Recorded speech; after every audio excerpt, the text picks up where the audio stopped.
अच्छा, सिंध के अंदर also very interesting, there was very little violence till the Muhajirin came. मुझे नहीं लगता कि anyone outside of Jinnah knew what Jinnah was about. Jinnah actually thought कि India is going to become what's become now. तो इनसे किसी ने पूछा, पुलिस वाले ने पूछा कि जी डिप्टी कमिश्नर साहब, ये किस दफ़ा के तहत इनको पकड़ना है. अब इनकी अपनी राइटिंग है कि I told him I will think about it. किसी को फ़र्क नहीं पड़ता. मैंने लोगों से पूछा, मैंने कहा जी क्या यहाँ के कुछ गवर्नमेंट ऑफिशियल पूछा. हाँ, मैंने कहा but this is a ticking time bomb.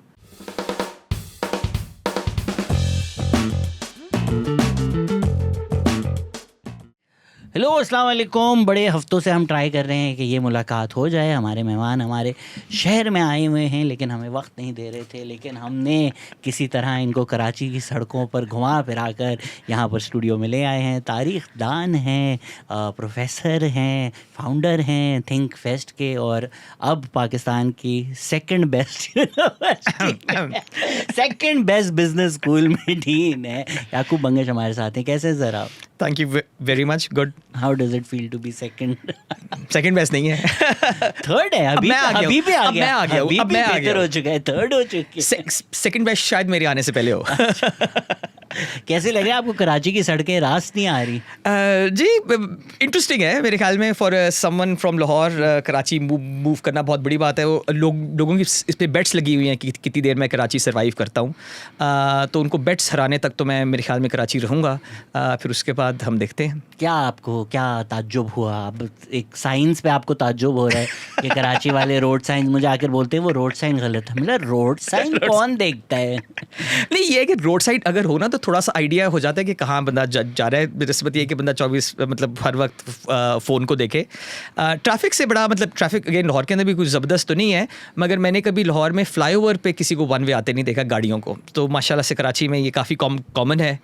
Lahore वाले जब ट्रैफिक पे कंप्लेन करते हैं ना, तो मुझे वो कैफियत आती है कि आपको कोई एक लड़की मिले, उस लाइक मेरा वेट बिल्कुल गेन ही नहीं हो रहा. ये बिल्कुल आई एम लाइक यार अल्लाह ये मसले हमें आज यहाँ आते वक्त ज़िंदगी में पहली दफ़ा मुझे एहसास हुआ कि मेरे ख्याल में कराची में जो ड्राइविंग करता है ना उसको कोई एंड में अवार्ड शवार्ड देना चाहिए, यहाँ कोई जो गुनाह थोड़े से माफ़ हो जाए वगैरह कुछ हो. ये कभी लाहौर में मुझे ख्याल नहीं आया, पर यहाँ आया. मैं लोग कहते हैं ना आपको इतनी गालियाँ पड़ती हैं, आप डील कैसे करते हैं? हम ये मैं देखता हूँ कि कराची में जो ट्रैफिक है, मतलब इंसान बॉस से गाली खाए, फिर रोड पे जाए, फिर वो गटरों से निकल के घर आए, उसके बाद फेसबुक खोले मेरी शक, तो आप गाली दोगे ना यार. नहीं, I'm actually very so the other thing which I'm very impressed by is the resilience of people in Karachi. Option क्या है? बहुत बड़े. ये जो एक लफ्ज़ है रेजिलियंस, क्या भैया तो निटी जिटी जाके छलांग मार दो या जियो, मतलब नहीं बहुत कुछ. बिकॉज मेरे तो ख्याल में मतलब अगेन लाहौर में शायद हम बहुत बिगड़ गए हैं कि काफ़ी देर से डेकेड से बड़े अच्छे हालात हैं. मगर ये है कि लाहौर वाला कोई इस तरह की आधी हरकतें बर्दाश्त ना करे. मगर अब देखिए हम डिफेंस में पॉश एरिया है, ठीक है. मैं जब कराची में कुछ साल पहले आया तो लोग जी डिफेंस में अभी भी मैं गाड़ी चला रहा था तो आगे 2 टैंकर चल रहे थे. अब वो टैंकर वाली कहानी सुन के मैंने कहा पर ये पॉश एरिया है और पॉश एरिया में ये मसाइल हैं. सड़कें यहाँ टूटी हुई हैं सारी, तो पॉश एरिया में सड़कें टूटी हुई हैं. मतलब वहाँ तो अगर आप बोले ना पॉश एरिया में सड़कें टूटी हुई हैं तो वो पॉश एरिया होता नहीं है फिर, राइट. सो कंसेप्शन यहाँ बिल्कुल फ़र्क है. फिर भी सब कुछ goes on वगैरह. ये yes you're very right, वो resilience is a bad word. people are surviving because that's what's given to them. पर कराची में देखिए अगर आप सिविक सेंस थोड़ी सी बना लें, यहाँ कोई एक सिविक ऑर्गेनाइजेशंस मतलब एक ऑर्गेनाइजेशनल आइडिया बन जाए तो बहुत ही इंटरेस्टिंग शहर बन सकता है. मगर इतना डिवाइडेड शहर है जो कि मैं शॉक्ड हूँ कि कितना डिवाइडेड शहर है कि मैं उस दिन लास्ट वीकेंड में लियाकताबाद गया जी, गौसिया नली निहारी खाने. अच्छा, आई किड यू नॉट, जो कराची आइट हैं जो कि मुझे कराची के खानों के बारे में बताते हैं, उन्होंने कहा आपने ऑर्डर क्यों नहीं किया, आप चले क्यों गए? तो मैंने कहा इलाका देखना था. कैसे नहीं, वहाँ पार्किंग कहाँ की, कैसे किया? मैंने कहा आप जितनी पिछली कराची के रहने वाले हैं मतलब ढूंढ लेता है बंदा रास्ता, पार्किंग क्या है मसला. So it was very odd कि एक कोई ज़रा पढ़ा लिखा बंदा वो बोलेगा कि मैंने लियाकताबाद नहीं जाना, मतलब वो इतनी भी कोई बुरी जगह नहीं थी वैसे. बट वो लाहौर में भी अब अंदरून शहर आप जाते हैं कल्चर वॉक के लिए, आपको यूनिवर्सिटी अगर ले जाती है तो आप चले जाते हैं. ये हम भी टूर व्लॉग करने के लिए हम लोग एक दफ़ा कहाँ गए थे, कोई इतनी रैंडम जगह बंज एरिया टाइप ही गए थे. एंड हाँ, निहारी खाने गए थे. हाँ जी. And these kids were like हमारी यूनिवर्सिटी हमें यहाँ पर लाती है। हम लाइक अबे ये तो शहर है, शहर है, ये कल्चर वॉक कहाँ से, ये तो नॉर्मल शहर का सेंटर है उस पे। तो ऐसा तो नहीं है, नॉर्मल भी लोग लाहौर में कोई अंदरून तो नहीं जा रहे ना DHS नहीं वो, बट ये कि आपकी इंटीग्रेशन जो है ना वो शहर की लाहौर के अंदर वो काफ़ी ज़्यादा है, बिकॉज इट इज़ इम्पॉसिबल। चले आप अगर कल्चरल टूर पे भी अंदरून चले गए ना, मगर फिर भी किसी ना किसी वजह से आप अंदरून चले जाते हैं, कुछ ना कुछ आपका पुराने शहर से ताल्लुक़ निकल आता है। यहाँ मैंने फिर IBA में ही बच्चों से पूछा है कुछ लोगों से कि जी आप किन किन कराची के एरियाज़ में गए हैं, तो वो कहते हैं कुछ एरियाज़ का हमने सुना हुआ है, कभी गए नहीं। तो मैंने कहा कभी इश्तियाक नहीं हुआ कि अभी हमारे शहर का एक इलाका है वहाँ जाके देखें? क्या कहते हैं नहीं पेरेंट्स भी कहते हैं कि सेफ्टी नहीं है वगैरह, ये नहीं है। So it's very interesting and then you can see different kinds of people. और वो फिर लोगों ने अपने वो एरियाज़ बना लिए हैं वगैरह ये। सो वो अगेन हालात भी ऐसे थे। और कराची मेरे ख्याल में अगेन कोस्टल का ये है कि if you are in another kind of an environment like Lahore is, तो आप कंसेंट्रिक सर्कल्स में एक्सपैंड हो सकते हैं। कराची की वो एक्सपेंशन ही एक साइड की ज़्यादा हो सकती है, बिकॉज वो दरिया में तो नहीं जाएगा ना, सो वो भी मसाइल हैं। तो काफ़ी मसाइल हैं उसके साथ। Safety security is the number one. Like Lyari, मैंने भी बचपन में सुना ही था Lyari it might as well be Mexico. बिल्कुल बिकॉज आप नहीं जा सकते ना, आपको पता है एटलीस्ट हो सकता है वहाँ पे लियारी के लोग बोलेंगे नहीं इतना बुरा नहीं था, बट न्यूज़ देख के तो आपको यही लगता था ना कि वॉर जोन है और जाओगे तो पकड़े जाओगे, तो वो तो आप सोच भी नहीं सकते थे। अब हम नॉर्मली चले जाते हैं, जब व्लॉग बनाना है, फुटबॉल शूट करनी है, मतलब कैमराज दे के हम लोग ऐसे ही चले जाते हैं। बट प्रॉब्ली जिन लोगों का वही हैंगओवर है कि लियारी, हाँ बिल्कुल है, they will still not go. बिल्कुल नहीं वो है। But I think it's again civic sense, civic education, civic मतलब कंसेप्शंस वो बहुत ज़रूरी हैं। And all of this comes back to kind of education about ideas of things. मतलब when I ask people in Karachi कि जी आपके voting pattern किस तरीके से हैं, अच्छा वोट किस बेसिस पे करते हैं, तो इट्स वेरी इंटरेस्टिंग। किसी ने नहीं कभी कहा कि काम के बेसिस पे करते हैं। इट्स वेरी बिजार किस बेसिस पे करते हैं? बस कि मुझे ये अच्छा वो अक्सर लोग ये, और वो आपके बड़े करीबी दोस्त भी हैं जिनके बारे में अक्सर आप बात करते हैं, जो आजकल ज़रा थोड़ी देर के लिए जेल में हैं। तो वो जब आप लोग कहते हैं कि जी आपने उनको क्यों वोट दिया, उनकी पार्टी को क्यों वोट दिया, तो लोग कहते हैं हमें वो पसंद है। तो मैं अक्सर मेरा उसके बाद जवाब होता है क्यों शादी करनी है, बिकॉज कोई ये नहीं कहता तो कि उसकी पॉलिसी बड़ी अच्छी है। ट्रोल बन गए आप तो। मजा आता है कभी कि क्यों लाहौर में रहते हैं। आज आपने दिखाया कि आज सही पंजाबी कुछ नहीं। हाँ है उसमें, मतलब वो मैंने अच्छा होता है रिश्ता देना ये आप तो उसी लेवल पे पढ़े लिखे मौजूद अंदाज से बात वही किया आपने। नहीं तो रियलिटी वही है कि देखिए अगर आपको कोई पॉलिटिशियन पसंद है तो क्यों पसंद है, पॉलिसी के हिसाब से पसंद है, उसके काम के हिसाब से पसंद है, नहीं जी वो खूबसूरत है, तो फिर रिश्ते वाली बात ही है ना। तो I really don't get that. अब अच्छा, अब अगेन इससे पहले अगर आप रूरल पंजाब में जाए ना, वो 2018 के बाद थोड़ा बहुत चेंज आया था, 2014 में भी आया था, 15 में भी थोड़ा बहुत वहाँ आ रहा है कि पहले जो था ना कि बिरादरी के वोट था, ठीक है कि जी ये हमारी बिरादरी का अच्छा, ये कुछ भी ना करे तो हम इसको वोट देंगे। वो थोड़ा वहाँ चेंज हुआ है और आहिस्ता आहिस्ता वो एक चेंज एजुकेशन के थ्रू वगैरह भी वो सब कुछ आने लगा है। सिंध में सैडली वो अभी तक उस टाइप का चेंज नहीं आया, बिकॉज यहाँ अभी आप देखें कल परसों ही एजुकेशन फिगर्स आए थे कि चारों सूबों में से सिर्फ सिंध है कि जहाँ वुमेन एजुकेशन की परसेंटेज बड़ी नहीं है। इवन बलूचिस्तान में बड़ी है, अच्छी खासी बड़ी है, KP में बड़ी है, चलिए पंजाब में तो बड़ी है, पैसे वहाँ खर्च होते ज़्यादा वगैरह, मगर KP बलूचिस्तान में बड़ी है, Sindh is on number 4। So these are multiple factors कि ये जब तक ये बेसिक्स नहीं होंगी चेंज, हालत वही रहेगी। मैं अक्सर कहता हूँ कि people get the politicians they deserve, because आपने अगर वोट किसी ने तो दिया है ना, ठीक है, कभी भी 100% धांधली किसी भी मुल्क में नहीं हो सकती। चलें 20% हो जाए, 30% हो जाए, 40%, कुछ लोगों को तो आपने वोट दे के इलेक्ट किया ही है ना, कुछ लोग तो पॉपुलर हैं ही एक ना एक वजह से, वही काम कर लें। मगर the fact is a lot of them just don't work, because लोग जो है उन्होंने उस बेसिस पे वोट ही नहीं देना, तो फ़र्क क्या पड़ता है। बट आप मतलब ऐसा बड़ी हूँ एक तारीख़दान हैं, आप देखते हैं कि किस तरह तारीख़ कल्चर आइडेंटिटी फॉर्म करती है। तो बाहर से अगर कोई बोले कि जिस तरह इंडिया में हमें वो दिया जाता है कि भाई रिलीजियस एक्सट्रीमिस्ट कहीं ना कहीं हैं, हम रिलीजियस एक्सट्रीमिस्ट भी, बट फिर आप पाकिस्तान मूवमेंट देखते हैं, उसकी तारीख देखते हैं, बोलते चलें ऐसा नहीं है कि हम जेनेटिकली या DNA में है, वो ओवर द ईयर्स हुआ है। तो इवन दिस आइडिया कि एस्टैब्लिशमेंट ने बना दिया और उसको स्ट्रॉ मैन करने के लिए, जिस तरह PTI सपोर्टर्स अक्सर कहते हैं कि इमरान खान को बनाया तो कोई और क्यों नहीं बना देते।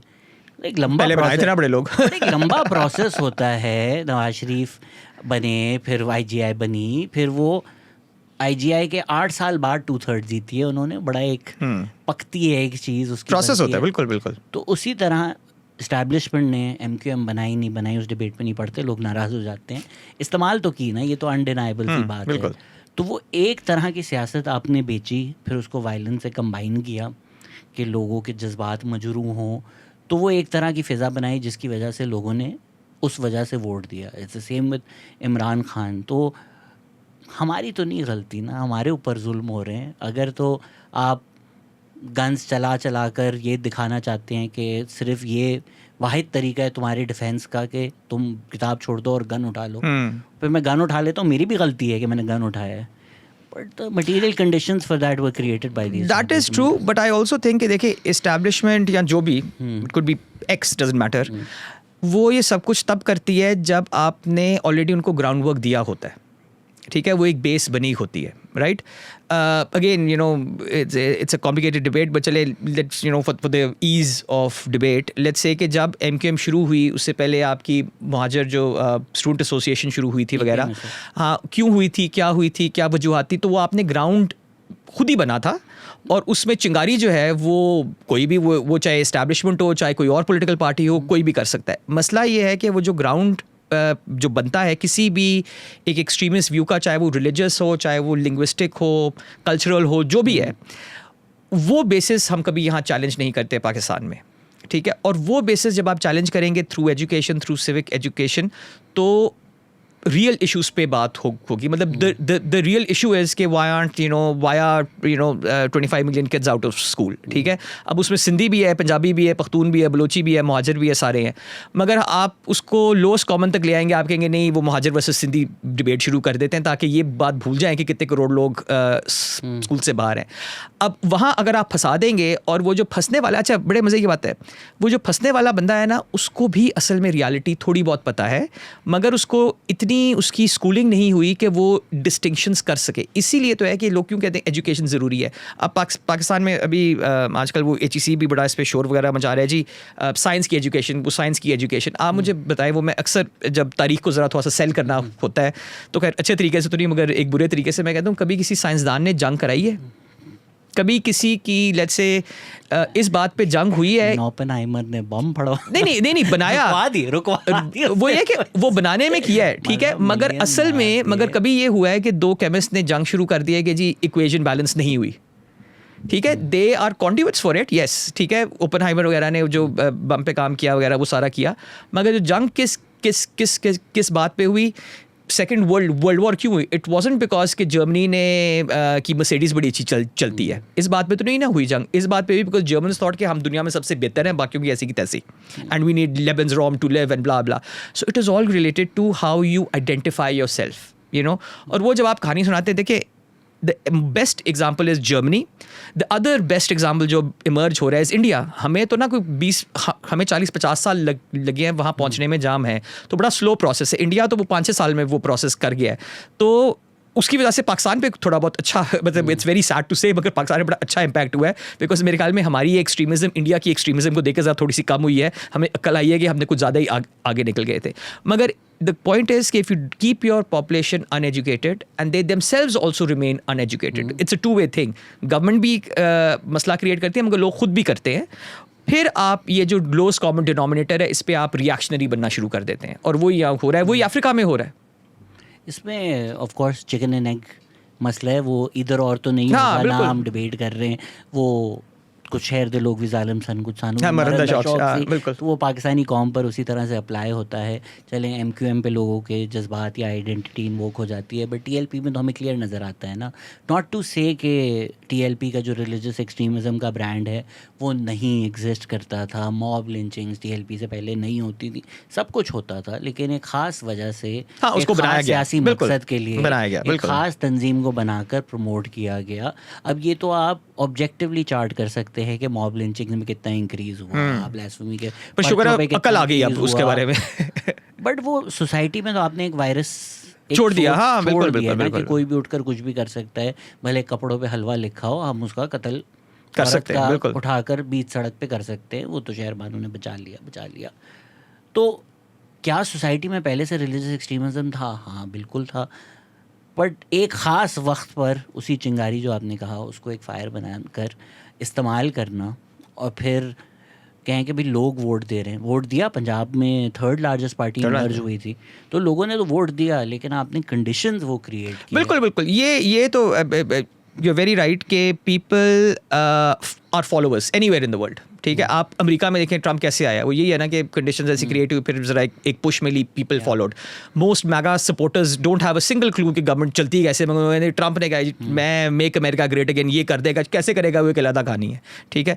सो वो है, बट आई थिंक अगेन वही ना कि that is why you need good education. You know, मैं अक्सर ये कहता हूँ कि प्राइमरी एजुकेशन जो है ना वो दुनिया में सबसे इंपॉर्टेंट है। पाकिस्तान में क्या है, जो अलमिया है कि सबसे घटिया टीचर प्राइमरी स्कूल में भेज देते हैं, ठीक है। तो हमारी प्राइमरी एजुकेशन ही नहीं ठीक, हमें ये जो डिस्टिंक्शंस है ना, ये न्यूआंसेस जो हैं, इनको समझने की एबिलिटी ही नहीं है। हमारा जो बिलीफ है ना वो पता है क्या है, 0 या 100, कि यहाँ कुछ नहीं है या सब कुछ है। तो जब हम वो बात करते हैं कि जी क्या ये पार्टी इस्टेब्लिशमेंट ने सपोर्ट की, हाँ जी 100% है, नहीं पुश किया, मतलब लाइक इमरान खान, राइट, ठीक है। इमरान खान बेचारा दर बदर घूम फिर रहा था, उसको वोट नहीं मिल रहे थे, वो एक सीट नहीं जीत सकता था, वो गया भाइयों के पास कि भाई थोड़ी सी क्लिप आउट करके ये 4 लाइनें ना क्लिप आउट करके वरना और रिएक्शन आएगा। नहीं तो ये आईबीए का डीन कहता है इमरान खान दर बदर था तो सही, मतलब बेचारा, मतलब I have sympathy for that period कि बेचारे ने बड़ी देर से पॉलिटिकल पार्टी बनाई हुई थी पर कोई सुन नहीं रहा था, फिर किसी ने इवेंचुअली सुन ली। अच्छा, अब वो थी ना, वो एक बंदे में शौक था कि मैंने वज़ीर आज़म बनना है। अगर किसी साहब ने उनको बोल दिया कि सर मैं आप मेरी बातें माने, मैं आपको वज़ीर आज़म बनाऊंगा, उसने कहा कि जी हाँ जी ठीक है। रात को शुजा पाशा का टेक्स्ट आया है कि चाहे तुम कुछ ना कहो मैंने सुन लिया वैसे कुछ पता भी नहीं है, आरटीएस ने मुझे चुन लिया। तो वो है ना, वो हुआ ना। सो वही, इट्स नॉट 0 और 100, कहीं ना कहीं मिक्स है। इन द सेम वे जब आईजी आई तो मियाँ साहब की अभी वही कहानी थी, ठीक है। बहुत लोगों की ऐसे कहानियां हुई हैं, that is fine, but I think the point, पहले चुने जाते हैं, फिर दीवार में चुने जाते हैं, फिर दीवार में और हर एक के साथ ऐसा ही हुआ है, हर एक के साथ ऐसे है। बट ये ना कि you need to move the cycle forward, और पाकिस्तान में ना एग्जाम्पल रही है, मतलब वी कम्प्लीटली फॉरगेट वो जिस तरह से लोग वो अभी इजराइल पैलेस्टाइन के चक्कर में ना कि अक्टूबर 7 से पहले दुनिया थी, तो इसी तरह से 2018 से भी पहले दुनिया थी, ठीक है। 2018 से पहले हमारे 2 इलेक्शन हुए थे। डेमोक्रेसी, मतलब यू नो पॉलिटिशियंस को क्यों ये चार्ट ऑफ डेमोक्रेसी हम क्यों बात करते रहते हैं, लोग कहते हो जी ये आपने वो पुराने लोगों की बात करते हैं।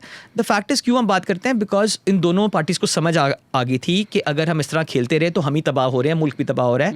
हम एक एग्रीमेंट करते हैं, डेमोक्रेसी को की बेस बनाते हैं, और 10 साल उन्होंने बेस थोड़ी बहुत बनाई, वो फिर रेंच इमरान खान साहब ने फेंका, फिर अब अच्छा फिर कहते हैं वो रेंच फेंकने के बाद ना साइकिल चलती रहे, उस साइकिल की भी जंजीर टूट जाती है, वो गिरती है, फिर दोबारा से शुरू होती है, और वो फिर दोबारा से शुरू हो रही है। So you know you suffer what you do, you know. ये बातें हमने बहुत की हुई है इस पॉडकास्ट पे, लोग बोलेंगे फिर तुम इमरान खान, फिर वैसी बात, वो चैप्टर बंद करते हैं हम। एक और मेरा जो फेवरेट चैप्टर है, आपने बोला कि यू नो एमक्यूएम से पहले APMSO थी, उससे पहले लेट्स से जो महाजर नेशनलिज्म ग्रीवियंस वाली मूवमेंट जो थी, वो तो लैंग्वेज सिंधी लैंग्वेज बिल के ऊपर हुई, वो आपने भी बोला कि क्या ही मसला था। उसमें लिखा हुआ है कि जो उर्दू का रुतबा है तो आप प्रोविंस में सिंधी को भी एक ऑफिशियल लैंग्वेज का वो दे दें status, without affecting Urdu at all. बिल्कुल, कुछ 1% भी उर्दू का स्टेटस, उर्दू की अहमियत, उर्दू का इस्तेमाल कम नहीं हो रहा था, लेकिन उसको एक ग्रीवेंस बनाकर रायट्स हुए, कराची यूनिवर्सिटी का डिपार्टमेंट जलाया गया, तो वहीं से महाजर नेशनलिज्म सॉर्ट ऑफ बर्थ हुआ, राइट? देखिए पहले भी ये था, वो एक एलीट तरह का, वो एक रेसिज्म भी आप इसको कह सकते हैं था, और वो बड़ा इंटरेस्टिंग किस्म का था कि जी इन लोगों, मतलब यू नो, सो मतलब this goes back you know to the foundation of the country, कि सिंध गवर्नमेंट ने बुलाया you know the government of Pakistan, जिसके पास कोई कैपिटल नहीं था। अच्छा, ये बड़ी इंटरेस्टिंग बात है कि जो पहली रिपोर्ट है अबाउट द पार्टीशन, तो उसमें ये लिखा अबाउट इंडिपेंडेंस, उसमें इनिशियल पाकिस्तान का आइडिया था कि लाहौर कैपिटल बने, मगर चूंकि ये क्लियर नहीं था कि लाहौर की, क्योंकि पॉपुलेशन मुस्लिम और नॉन मुस्लिम काफ़ी करीब थी कि किस साइड पे जाएगा, तो फिर उन्होंने कहा कि अच्छा और कहाँ जाए, तो सिंध गवर्नमेंट ने कहा कि जी चले आप हमारे पास आ जाएँ, कराची हम आपको करते हैं। अच्छा, अब आप इमेजिन करें कि फिर सारी डिबेट शुरू हुई कि जी कराची को अलहदा करना है फ्रॉम सिंध, और इसको फेडरल टेरिटरी बनानी है और टेक ओवर करना है। And I kid you not कि सिंध गवर्नमेंट को खच्चरों पे बिठा के हैदराबाद भेजा गया, ठीक है, 48-49 के अंदर। क्यों किया? उनके साथ अच्छा मैंने यहाँ तक वो जो डॉक्यूमेंट्स जो मैंने पढ़े हैं आर्काइव में वो यहाँ तक कह रहे थे कि जी देखिए फॉर एग्जांपल सिंध असेंबली है, ऐसे कर लेते हैं कि आवर्स डिवाइड कर लेते हैं कि अगर पाकिस्तान की नेशनल असेंबली सुबह मिल रही है तो सिंध वाली शाम को मिल लेगी, टाइमिंग सेट कर लेते हैं। अब ये तो नहीं कि 24 घंटे आपने असेंबली का सेशन ऑन करना है, वो तो वैसे बहुत कम मिलते थे। सो वो ये जो मतलब इट्स वेरी सैड कि बहुत ज़्यादा जो लोग मुहाजिर आए उनके अंदर ना एक बड़ा सुपीरियरिटी कॉम्प्लेक्स था। सो इट वॉजंट कि सिंधी से उनको डर था, in the sense a lot of them thought कि ये जो लोकल ज़बानें हैं ना ये कुछ है नहीं, और इसी वजह से वो बंगाल का सारा ड्रामा शुरू हुआ।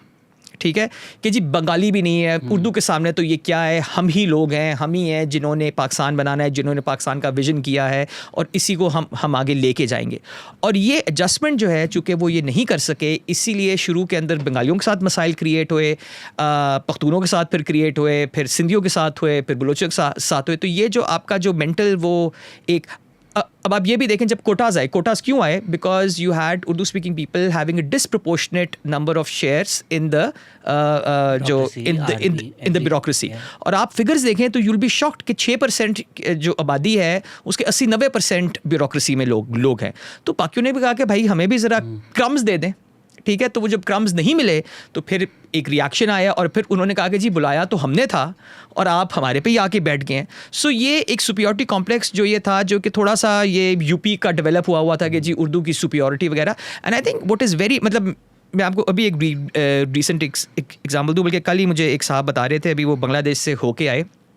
तो आप अब तो खैर हालात ज़रा हमारे बेहतर हैं, मगर कुछ साल पहले जब शेख हसीना की गवर्नमेंट थी तो वो बांग्लादेश गए, वहाँ वो ढाका यूनिवर्सिटी में उर्दू डिपार्टमेंट गए। अच्छा, अब ये वो जगह है कि जहाँ उर्दू बंगाली फसाद शुरू हुआ, ढाका यूनिवर्सिटी के बच्चों ने रिएक्ट किया जब जिन्हों ने वो स्पीच दी वगैरह। आप इमेजिन करें, वो कह रहे थे देवर हंड्रेड्स ऑफ पीपल जो वहाँ उर्दू की डिग्रीज़ कर रहे हैं, और उन्होंने आके कंपैरिजन किया कि कराची यूनिवर्सिटी में उर्दू में लोग कम डिग्री करते हैं, ढाका यूनिवर्सिटी में ज़्यादा करते हैं। और जब उनसे पूछा कि आप ये क्यों करते हैं, मतलब ये तो बड़ा एक कन्फ्लिक्टिंग और ये आइडेंटिटी क्राइसिस और ये वगैरह सारा, उन्होंने कहा जी देखिए हम बंगाली में भी फ्लुएंट हैं तो एक एक्स्ट्रा ज़बान सीखने में कोई नुकसान तो नहीं है।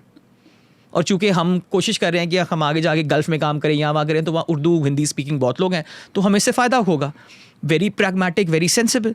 But if you come in with that view कि one language is superior and everything else is inferior, तो फिर तो देखें ना सिंधी लैंग्वेज एक्ट उस निगाह से तो गलत था ना, बिकॉज वो ये कह रहा था कि सिंधी को भी थोड़ी सी आप जगह दे दें। इसी तरह से बंगाली देखें, वो बंगाली का क्या था कि सिर्फ ईस्ट पाकिस्तान ने कहा था कि उर्दू और अंग्रेज़ी के साथ साथ, उर्दू और अंग्रेज़ी दोनों के साथ साथ उनको ना हिलाएं, साथ साथ हमें बंगाली बोलने दें। उन्होंने कहा ये तो मतलब गोली पड़ेगी। हाँ, गोली पड़ेगी। सो वो ये ना कि ये एंड दीज आर द जितना ज़्यादा मैं पाकिस्तान की तारीख वो पढ़ता हूँ ना, वो ये है कि हमने कभी ऑनेस्ट डिस्कशन चीज़ों पे नहीं किया। हम उन्हीं कहानियों के अंदर घूम फिर रहते हैं कि जी अच्छा वो फिर उसको एथनिसिटी की बात बना देते हैं, फ़िरके की बात बना देते हैं, इधर उधर की कहानियों में चले जाते हैं। We have never really had an honest kind of a discussion. There is that fear. अब वो जो मुसीबत की बात है कि वो फियर इतना डीप सीटेड हो गया कि कोई भी तैयार नहीं है एक नेशनल लेवल पे वो डिस्कशन करने का। और मेरे ख्याल में अगर हम करें तो पाकिस्तान के बड़े मसाइल सॉल्व हो सकते हैं, मगर वो हम करना चाहते ही नहीं है और वो फियर इतना बैठ गया है कि अब क्या करें। तो बेसिक फैक्ट्स है ना कि मुस्लिम लीग जो है वो ब्रिटिश गवर्नमेंट के साथ काम करती। तो अब ये कंस्पिरेसी थ्योरी ये वो उसमें मत जाएं, जो फैक्ट्स है जो फैक्ट्स है, ये तो फैक्ट है बिल्कुल। मुस्लिम लीग चार्टर में ही लिखा हुआ है कि हम मोहम्मदन लॉयल्टी जो है वो पैदा करेंगे। तो वो जो एक कॉलोनियल सोच थी, वो एक कॉलोनियल बाबूज में भी सोच थी ना कि जो नेटिव है वो तो जाहिल है, जानवर है, इन लोगों का थोड़ी कोई कल्चर, हम लोग तो अंग्रेज़ की तरह हैं।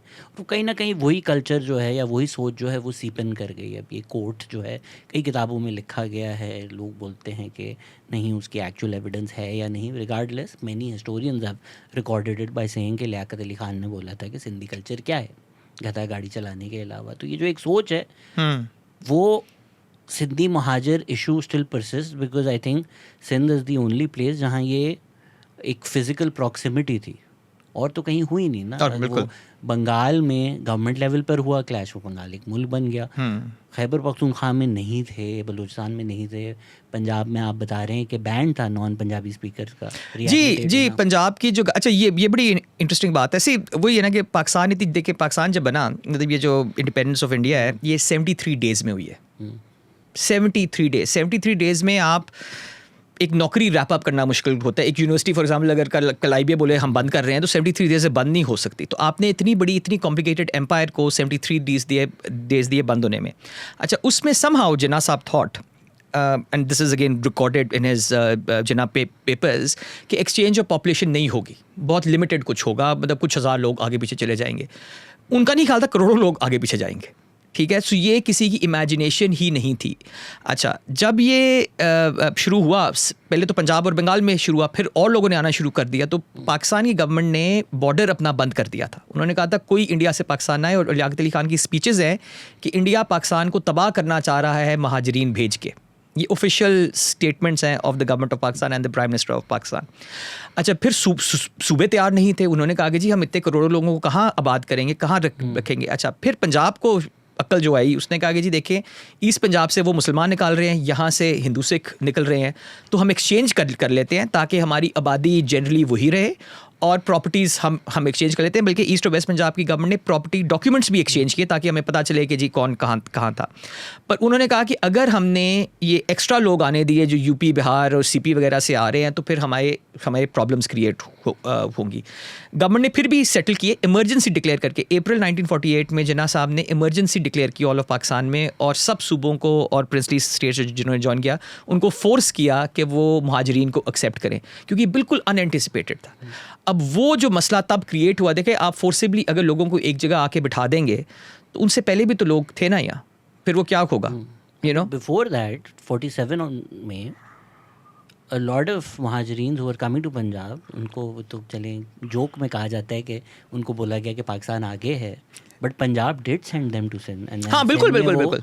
Primarily Sukkur, Hyderabad, Karachi, probably most of more than half the population chose Karachi and did not, जिस तरह पंजाब में पूरे पंजाब में वो लोग स्कैटर हुए, जी बिल्कुल वो नहीं हुआ। लेकिन ना वही तो मैं कह रहा हूँ कि पंजाब, अच्छा so Sindh is a very interesting case कि पंजाब में वो जिस तरह मैंने कहा कि उन्होंने पॉपुलेशन एक्सचेंज ही तो उस सिलसिले में हो गया। अच्छा, सिंध के अंदर the Sindh government was very clear कि we will not kick out Hindus, those who want to leave probably might want to leave, वो अपनी उनकी मर्जी है, मगर गवर्नमेंट किसी को नहीं निकालेगी क्योंकि वो सिंधी हैं। और आज भी देखें, मैं इंटीरियर सिंध कितनी दफ़ा गया हूँ, आपको हिंदू सिंधी और मुसलमान सिंधी में फ़र्क नहीं दिखाई देता। बोली भी वही है, खाना पीना भी वही है, शक्लें भी वैसी है, कोई ख़ास फ़र्क नहीं है। तो ये स्पेसिफाई कर दें आप कि ये पॉजिटिव चीज़ है, ये नहीं, ये बड़ी अच्छी चीज़ है। बहुत सारे पॉडकास्टर्स जो कहते हैं ये नेगेटिव चीज़ है, सिंधियों जाओ तो नमाज भी नहीं पढ़ना आती उनको। नहीं, नमाज पढ़ लें, मगर इसका ये मतलब तो नहीं है कि वो एक लेता, वो तो पर्सनल मामला है। शायद वो पढ़ भी रहे हो, आप क्या घर में जाके चेकआउट करते हैं। तो मगर चक्कर ये है कि देखिए यहाँ ना, क्योंकि लोग गए नहीं, ठीक है। अच्छा, यहाँ Sindh government got so nervous about this कि सिंध गवर्नमेंट ने कहा कि अगर किसी ने इंडिया, ये मेरे पास न्यूज़पेपर में, क्योंकि पाकिस्तान टाइम्स और ये मैं देखता था, तो वहाँ सिंध गवर्नमेंट की तरफ से एक नोटिफिकेशन था कि अगर किसी हिंदू ने इंडिया अपने रिलेटिव्स को भी विजिट करने जाना है ना, तो वो बॉन्ड जमा कराएगा कि वो वापस आएगा। तो the Sindh government did not want anyone to leave because उनका एक सिंधी कल्चर, एक सिंधी थॉट थे कि भी हमने पाकिस्तान बनाया, इसका ये मतलब नहीं कि हिंदू सिख छोड़ के चले जाएं। अच्छा, बस एक बात है, पंजाब गवर्नमेंट का भी ये ख्याल था, मगर वो हालात इस तरह, कत्लेआम इस तरह से हुआ ईस्ट पंजाब में कि वो कहानी होगी। अच्छा, सिंध के अंदर also very interesting, there was very little violence till the Muhajirin came, very little violence. ये एक बहुत बड़ा एक केस है, बल्कि कि कराची में एक बहुत बड़ा गुरुद्वारा था, वहाँ कुछ हज़ार सिख, 4-5 हज़ार सिख वहाँ थे। इंडिया से लोग आए, उन्होंने देखा कि ये सिख क्या करें पाकिस्तान में, उन्होंने हमला करके मारना शुरू कर दिया, ठीक है। द बेस्ट जो प्रिजर्व्ड कहानी है कि how this happened is also in Bahawalpur, ठीक है। भावलपुर में एक इंसिडेंट नहीं हुआ वायलेंस का टिल महाजरीन फ्रॉम इंडिया केम। अच्छा, वो भावलपुर को इतना डर लग गया कि वो बीकानेर बॉर्डर से लोग आए, उन्होंने सारे वो कराची भेज दिए। उन्होंने कहा हमारे बंदे तो ना मारे ना, इनको कराची भेज देते। So again no one knew what was happening. Again वो लोग भी वहाँ मार खा के आ रहे थे, तो वो यहाँ आके रिएक्शन कर रहे थे। No one asked Sindh government के भी इसका करना क्या है। फिर आके इमेजिन करें ना कि एक बंदा जिसने शायद कराची कभी विजिट भी ना किया हो, वहाँ यहाँ आके वो सेक्रेटरी फाइनेंस बन जाता है, सेक्रेटरी लोकल गवर्नमेंट बन जाता है, गेट्स इंपॉर्टेंट पोजीशंस। और वो लोकल जो सिंधी गवर्नमेंट, जो सिंध की अपनी गवर्नमेंट थी प्रोविंशियल, उसको कहते हैं नहीं आप साइड पे हो जाएं, हम संभालते हैं। तो उनको जगह का नहीं पता, चीज़ों का नहीं पता, तो वो कैसे उसको हैंडल करेंगे। फेडरल गवर्नमेंट की तो यहाँ पर गलती है ना। तो जब ये हुआ, जब महाजरीन वायलेंस शुरू हुआ, तो Sindh government actually stepped in, कुछ लोगों को अरेस्ट भी किया, जिन्होंने छुरियां बहुत ज़्यादा लोगों को अरेस्ट किया, बिल्कुल। एंड देन फेडरल गवर्नमेंट से प्रेशर पड़ा कि इन सबको रिलीज़ करो। छोड़ दें, बिल्कुल। प्रोटेस्ट हुई, अयूब खोड़ो की अपेरेंटली एफएजीज जलाई गई बिल्कुल, सड़कों पर। बिल्कुल। डॉन में छपा हिंदुओं का दोस्त, हिंदू, बिल्कुल, बिल्कुल, अयूब बिल्कुल, खोड़ो बिल्कुल, हिंदुओं का बिल्कुल। दोस्त, जो हिंदू का यार है गद्दारी, जो मोदी का यार है, तब से चल रहा है। तो लियाकत अली खान ने अयूब खोड़ो को सुनाई कि तुम क्या मुहाजिरीन को अरेस्ट कर रहे हो, तुम हिंदुओं के साथ हो। तो लोग छुरियां लेके घर में जाकर प्रोग्राम्स जो होते हैं ना वो कर रहे थे। And when central government tried to step in, the federal government stepped in, then they forced them to release all of them. बिल्कुल, बिल्कुल। अरेस्ट भी किए थे, उन सबको छोड़ दिया। बिल्कुल, बिल्कुल। नहीं, ये बहुत बहुत हुआ। एंड मतलब सिंध, मतलब आई होप इस पे लोग ज़्यादा काम करें। अगर आप सिंध आर्काइव्स में जाएं तो फाइलें की फाइलें भरी हुई हैं इस सारे बैक एंड फोर्थ से कि सिंध गवर्नमेंट कह रही है जी हम इनको क्यों निकालें, ये सिंधी हैं। अच्छा, वो कह रहे हैं कि ये मुसलमान सिंधी नहीं है तो इसलिए निकालते हैं। उन्होंने कहा पर ये जाएंगे कहाँ, मतलब सिंधी तो इनकी मतलब आइडेंटिटी है और यहीं से हैं, तो हम इनको क्यों, जब खुद नहीं कोई जाना चाह रहा तो हम क्यों इनको भेजें। So again that was I think foundational moment के ऊपर ना, that was something that should have been discussed, नहीं हुआ। फिर फेडरल गवर्नमेंट जो ऊपर से आई, that annoyed more Sindhis, because एक तो फेडरल गवर्नमेंट की वैसे कोई high opinion of Sindh government था नहीं। देखिए, खोड़ो साहब को अप्रैल 48 में रिमूव किया गया, मतलब पाकिस्तान में साल भी नहीं हुआ था, और उन्होंने अपना घर लियाकत अली खान को दिया था। वो मुझे हमेशा इस पे आता है याद, वो जेकब मोमेंट, जब if I don't take it somebody else will, somebody else will take it। नहीं, मुझे हमेशा वो इस पे आता है याद ना, वो जब जो मुशर्रफ साहब जब कराची में रहते थे इन रिटायरमेंट, तो एक दफ़ा वैसे मैं किसी सिलसिले में उनसे मुलाकात हुई, तो उन्होंने कहा कि देखिए आप तो तारीखदान हैं, लोग कहते हैं मैंने गवर्नमेंट हटाई वगैरह, तो जिन्ना साहब ने भी तो हटाई थी ना, तो वो तो बाबा कौम थे, तो मैंने क्या गलत ऐसा काम किया, उनको भी गलत लगा, मुझे भी गलत लगा। And he was right. He was right. देखिए, पाकिस्तान बने 1 हफ्ता हुआ, केपी में गवर्नमेंट हटा दी, कुछ में अच्छा चले, वो आपने अच्छा आर्गुमेंट दिया, मिसाइल नहीं मारे ना जनान, हम वो मिसाइल नहीं थे नहीं नहीं बोला था कि ये बाबरा मैसेकर हुआ, ठीक है, कि पेशावर में वो हुआ। सिंध के अंदर अपनी ही गवर्नमेंट ख़त्म की, अपनी, अयूब खोड़ो मुस्लिम लीग के थे ना, ठीक है, उन्हीं की गवर्नमेंट ख़त्म की, साल डेढ़ के बाद पंजाब में ख़त्म की। मतलब कौन सी ऐसी गवर्नमेंट है कि जो ख़त्म नहीं हुई। तो हमने जो वो आयशा जलाल ने एक बड़ा अच्छा this state of martial rule में ना उनका बड़ा अच्छा एक कोट है जो रफली ट्रांसलेट्स टू कि countries first 10 years are the mould. वो एक सांचा बन जाता है, पहले 10 साल में जो कुछ हुआ है ना, कि बाकी जो उसकी ज़िंदगी है ना वो सांचा बन गया है, बस उसी में रिपीट हो रही हैं कहानियाँ डिफरेंट तरीके से। केक ज़रा थोड़ा बन गया, एक साइड पे लॉपसाइडेड हो गया, दूसरी साइड पे चला गया, मगर सांचा वही है। तो आप ये मतलब मैं I am fascinated by the first 10 years of Pakistan, because अभी भी जो हमारे मसाइल है वो वही वाले हैं, बस शक्ल थोड़ी सी फ़र्क है, हम उसी चक्कर में घूमते जा रहे हैं। और ये सब कुछ तब शुरू हुआ। Again we can fix this, but वो एक सीनियर सिविल सर्वेंट ने कहा था ना जी, पाकिस्तान की जो हायर सिविल सर्विस है ना, is the most educated in the world. तो मैंने कहा कैसे, उसने कहा एंड दिस इज़ ट्रू, अगर आप 22वें ग्रेड पे देखें ना, 21 से 22वें ग्रेड पे शायद ही आपको कोई सिविल सर्वेंट मिले जो बाहर से ना पढ़ा हो, टॉप यूनिवर्सिटी से ना पढ़ा हो। तो उन्होंने कहा उनको सब कुछ पता है, मगर फिर भी करना किसी ने कुछ नहीं है, बिकॉज नीयत ही नहीं है करने की। जो मुझे इंटरेस्टिंग लगता है कि जो वडेरों के बच्चे हैं, ये जब बाहर से पढ़कर आते हैं और फिर गद्दी पे बैठते हैं, I am always like baffled कि तुम लोग दोस्तों को क्या मुंह दिखाओगे कि यार कि मैं ऑक्सफोर्ड दोस्तों का मुंह फर्क है और यहाँ पर आकर जो गरीब, जो बेचारा शायद 2 वक्त की रोटी नहीं खा सकता, वो आकर मुझे पैसे देता है मेरे पैरों में और मेरे पैर चूमता है। और मेरे काफ़ी दोस्त ऐसे हैं, मतलब not just in Sindh but also in Punjab also, south Punjab में भी ऐसे हैं दोस्त। यही है कि I think mentally they switch into another mould, another person, because मेरी तो देखे हंसी 1-2 दफ़ा निकली कि ये क्या है, मतलब उन्होंने कहने का चीज़ अच्छा ठीक है। आप अभी जो बात कर रहे हैं शुरू के मोल्ड, वो आप कॉन्स्टिट्यूएंट असेंबली डिबेट्स भी पढ़ रहे हैं तो उस पर भी डिस्कस करेंगे। अयूब खोड़ो भी मैंने करना है डिस्कस। जस्ट बिफोर दैट, जो 1948 के राइट्स हुए कराची में, ये जो हम बातें कर रहे हैं, they were also very big in 1948। Oh yeah, of course. जो वायलेंस किया गया और फिर तब भी बहुत ज़्यादा एक्सोडस हुआ, लोगों के घर for lack of a better word चुराए गए, बिल्कुल कब्जे हुए, प्रॉपर कब्जे हुए, बिल्कुल नहीं। And again a lot of them were orchestrated, वो इस तरह कोई रैंडम नहीं था कि कोई गरीब लोग वगैरह आए हैं, वो ऑर्केस्ट्रेट हुए और उनको उकसाया गया कि जी देखें ये एक हिंदू यहाँ क्यों रह रहा है और ये कैसे। देखिए, पाकिस्तान का जो शुरू में इकॉनमी भी जो ख़राब हुई वो इसी वजह से हुई ना, आपकी इंडस्ट्रियलिस्ट चले गए, वो चलाने वाला कोई नहीं था. So you know these were the, देखें फाउंडिंग मोमेंट जो होता है ना किसी भी मुल्क का, वो एक बड़ा क्रिटिकल मोमेंट होता है. ठीक है, वो अगर आप ख़राब कर दें, वहाँ आप 19-20 आगे पीछे कहानी कर दें, तो आगे कहानी बहुत ख़राब चलेगी. और आई थिंक अगेन बहुत जल्दी में बन गया, एक बंदे ने बनाया, बाकियों को पता नहीं था, बाकियों के कॉन्ट्रडिक्टरी व्यूज़ थे वगैरह. मतलब मुझे जो लगता है, मतलब यू नो जहाँ तक मैंने जिन्ना साहब को पढ़ा है, मुझे नहीं लगता कि anyone outside of Jinnah knew what Jinnah was about. हर बंदे की अपनी थेरी है, मगर जिन्ना साहब एक एनिग्मा ही रहेंगे, बिकॉज जिन्ना साहब का ना कोई दोस्त था, ना मुझे मैं अक्सर साहबजादा याकूब के पास कभी कभी बात उनसे करता था, तो उन्होंने कहा था मुझे एक दफ़ा, उनके वो थे हेड ऑफ हिज बॉडीगार्ड, तो उन्होंने मुझे कहा था एक दफ़ा कि he was the coldest man I ever met. तो वो मुझे 1-2 इंसिडेंट्स बना रहे थे, कहते हैं कि जी कभी कभी जिन्ना साहब क्या करते थे, गवर्नर जनरल हाउस में मतलब इशाइया दिया है, मतलब यू नो खाना किया है, शुरू हुआ खाना, चले गए कि बस मैंने अब किसी से बात नहीं करनी. तो कहते हैं फिर वो और एहसन साहब उनको वो लोगों को कहानियाँ सुनाते थे, तबीयत नहीं ठीक. बाद में खैर तबीयत थी भी ख़राब, मगर जब ठीक भी थी, वो कहते हैं वो लोगों से मिलना ज़्यादा पसंद नहीं करते थे, बस सलाम दुआ क्या हाल चाल है, बस ठीक है, you know that was it. भाई से मिलना पसंद नहीं करते थे, बेटी से मिलना नहीं पसंद करते थे, यू नो. तो बाद में मसले हो गए. अपने भाई को तो अपने घर में भी नहीं आने देते थे कि बाहर.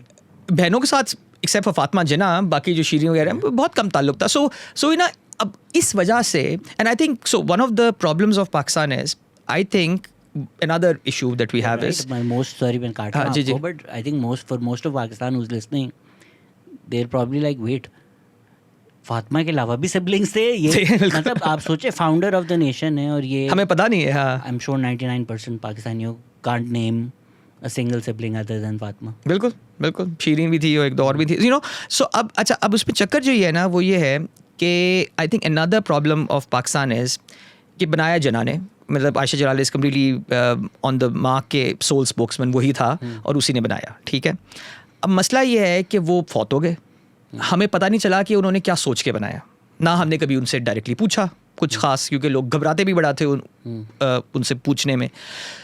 तो चूँकि हमें पता नहीं था कि फाउंडर ने क्यों बनाया और कैसे बनाया है, तो हमने बाद में अपनी तरकीबें डालनी शुरू कर दी. वो एक मेरे आ रहे थे, वो भी एक बड़ी अच्छी बात करते थे. जब मैं कॉन्स्टिट्यूंट असेंबली पे काम शुरू किया, तो ऑब्जेक्टिव रेजोल्यूशन जब हुई ना, तो लियाकत अली खान साहब ने एक फ्रेज़ यूज़ किया था कि Pakistan is the laboratory for इस्लाम. तो वो मेरे आरे ने जब ये पढ़ा, तो कहता है अच्छा फिर ठीक है, धमाके होते रहते हैं, क्योंकि लैब में तो होते रहते हैं छोटे मोटे चूहे, हम तो हाँ जो है, तो कोई ना कोई वो एक्सपेरिमेंटेशन होती रहती है. तो वो फिर हम असल में, लियाकत वाज करेक्ट, हम असल में लैब बन गए. जिन्ना का विजन ये वगैरह हमने कहा ऐसी की तैसी, जिन्ना का वो विजन है जो आज मेरा विजन है. और चूंकि किसी को समझ ही नहीं थी कि जिन्ना का विजन क्या है, इसीलिए हालात जो है हमारे ख़राब होते गए और हम बैक एंड फोर्थ वो जाते गए. आप ये देखें ना कि फाउंडर ऑफ द कंट्री की पहली स्पीच पे आज तक हम झगड़ा ऐसे करते हैं कि परसों उन्होंने दी थी स्पीच. आप इमेजिन करें, ये चले अब तो इंडिया में मोदी है, even during the Congress government इस तरह की एक स्पीच के ऊपर लड़ाई करना ऑफ नेहरू या गांधी, लोग कहते हैं ग्रो अप, मतलब वक्त निकल गया, अब आगे की बात करें. मगर पाकिस्तान में हम आज भी ऐसे बातें करते हैं कि भी परसों उन्होंने स्पीच दी और आज हम लड़ाई कर रहे हैं. वही ना, माजरत के साथ हमारा जो लिबरल तबका है, उनके पास है क्या उस स्पीच के अलावा? आप अगस्त 11 की स्पीच डिलीट कर दें, हम प्रिटेंड करें अगस्त 11 की स्पीच नहीं हुई, बचा क्या? बाकी जो पूरी कहानी है, आप अगस्त 11 की स्पीच जनवरी 6 की स्पीच के सामने रख दें, विल बी लाइक अच्छा. अब जनवरी 6 के बारे में मेरा अभी एक पिछले साल मैंने एक आर्टिकल लिखा था ऑन, मतलब ट्राइंग टू अंडरस्टैंड अगेन, जो मैंने पहले कहा कि I think Jinnah will remain N enigma. तो 100% किसी को नहीं आएगी समझ, बट मैंने कोशिश की कि ये is there a way to harmonise August 11 and January 6. ठीक है, एंड देयर इज़ अ वे.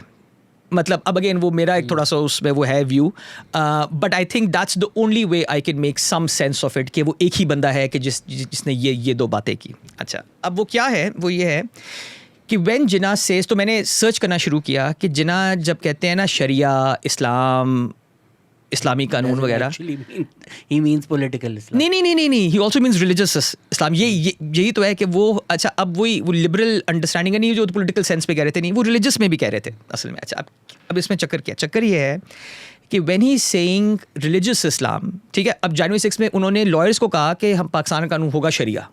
ठीक है, तो शराब पीने पे कोड़े हैं. हाँ कोड़े. अच्छा, अब मज़े की बात है कि what does he think sharia is religiously. ठीक है, इसको जब आप ट्रेस करें ना, तो एक बड़ी मज़ेदार कहानी डेवलप होती है, जो आज हम अगर उसकी बात भी करें ना, तो ऐसे लगेगा कि पता नहीं किस दुनिया की बात कर रहे हैं. ठीक है, अच्छा वो क्या है, वो एक है कि लेट 1800s में एक कॉन्सेप्ट डेवलप हुआ मॉडर्निस्ट इस्लाम का, ठीक है। आज हम उसकी बात करें, लोग कहते पता नहीं क्या बात कर रहे हैं, क्या है वगैरह। साउथ एशियन, हाँ, ये एक साउथ एशियन अंडरस्टैंडिंग थी। सर सैयद अहमद ख़ान ने अलीगढ़ मूवमेंट वगैरह वो शुरू हुई। अच्छा, अब ये जो मॉडर्निस्ट वैरायटी है इसके काफ़ी मसाइल हैं, मगर एक जो उसके साथ जो मसला हुआ कि ये इंटेलेक्चुअल मूवमेंट ही रही और बहुत जल्दी ये एक लीगल मूवमेंट बन गई, ठीक है। सर सैयद के बेटे, फिर आगे ग्रैंडसन वगैरह, फिर सर शाह सुलेमान, सैयद अमीर अली वगैरह, सारे ये जो इसके सारे जो इंटेलेक्चुअल जाइंट्स थे ना, वो पॉलिटिशियन नहीं थे, वो लॉयर्स थे और जजेस थे। तो इस्लामिक मॉडर्निज्म आपको सबसे ज़्यादा कानून में दिखाई देनी शुरू होगी, जिसको फिर हम आप कहते हैं मोहम्मदन लॉ, ठीक है। वो मैं हार्वर्ड में था तो वहाँ एक प्रोफेसर कहती हैं कि जी पाकिस्तान का इस्लामिक लॉ शरिया क्यों नहीं है, ये व्हाट इज़ मोहम्मदन लॉ। मैंने कहा that's the modern version of what sharia should be in the modern world. We don't realise कि जब 1880s 1890s में मोहम्मदन लॉ मतलब हम कर रहे थे विद इस्लामिक प्रिंसिपल्स, ऑब्वियसली इन सब ने इस्लामिक प्रिंसिपल्स के बेसिस पे बनाया, it was the most forward looking and modern Islamic thinking in the whole world, ठीक है। लोग ये भी भूल जाते हैं कि जब हमारे फैमिली लॉ ऑर्डिनेंस 60s में आया, that was the most liberal and forward looking Islamic law in the world, ठीक है। The fact that we gave men and women equal rights, equal vote, equal until equal testimony in law never had happened anywhere else in the Islamic world, और हमने इसको इस्लामी बोला और इस Islamic principal से prove करके दिया। अच्छा, अब मसला ये हुआ कि ये एक लीगल थॉट रहा, और जिन्ना साहब because he was not particularly religious but he was a lawyer, और उनके जो आसपास के लोग थे वो मॉडर्निज्म इस्लाम में बिलीव करते थे, ठीक है। वो सारा इस्लामिक थॉट जो था वो उनका सारा मॉडर्निस्ट इस्लाम था, जिसका बेसिक प्रेमिस वही सर सैयद वाला कि इस्लाम और मॉडर्न वर्ल्ड में कंपैटिबिलिटी है, कोई मसला नहीं है, कोई इशू नहीं है। So when Jinnah is talking about sharia, when Jinnah is talking about an Islamic निज़ाम, when Jinnah is talking about an Islamic perspective, वो मॉडर्निस्ट इस्लाम की बात कर रहे हैं, क्योंकि उस वक्त उनके सारे जानने वाले इसमें बिलीव करते थे। मैं एक आपको इसमें एक एग्जाम्पल दूँ, बड़ी इंटरेस्टिंग है। पाकिस्तान बनने से कुछ हफ्ते पहले ये कॉलियर्स वीकली एक अमेरिका का मैगज़ीन था, उसके अंदर जिन्ना साहब ने एक इंटरव्यू दिया, तो किसी ने पूछा कि जी आपका पर्दे के बारे में क्या ख्याल है। तो जिन्ना ने कहा कि वो पर्दा तो मतलब एक पुराने ज़माने की बात है, और मतलब ये तो जब बादशाह होते थे और अगवा लोग हो जाते थे तो औरतें छुप जाती थी, तो डेमोक्रेटिक मुल्क में तो इसकी कोई ज़रूरत नहीं है, और इस्लाम भी यही कहता है। अच्छा, ये बहुत इंपॉर्टेंट है कि इस्लाम भी यही कहता है। अभी कौन सा इस्लाम ये कहता है? मॉडर्निस्ट इस्लाम ये कहता है। और तब मॉडर्निस्ट इस्लाम बहुत इंपॉर्टेंट है। आज आप मॉडर्निस्ट इस्लाम को देखें ना, तो मॉडर्निस्ट इस्लाम आपको लाहौर में कुछ गलियों में सिर्फ दिखाई देगा कि कुछ इंटेलेक्चुअल लोग काम कर रहे हैं।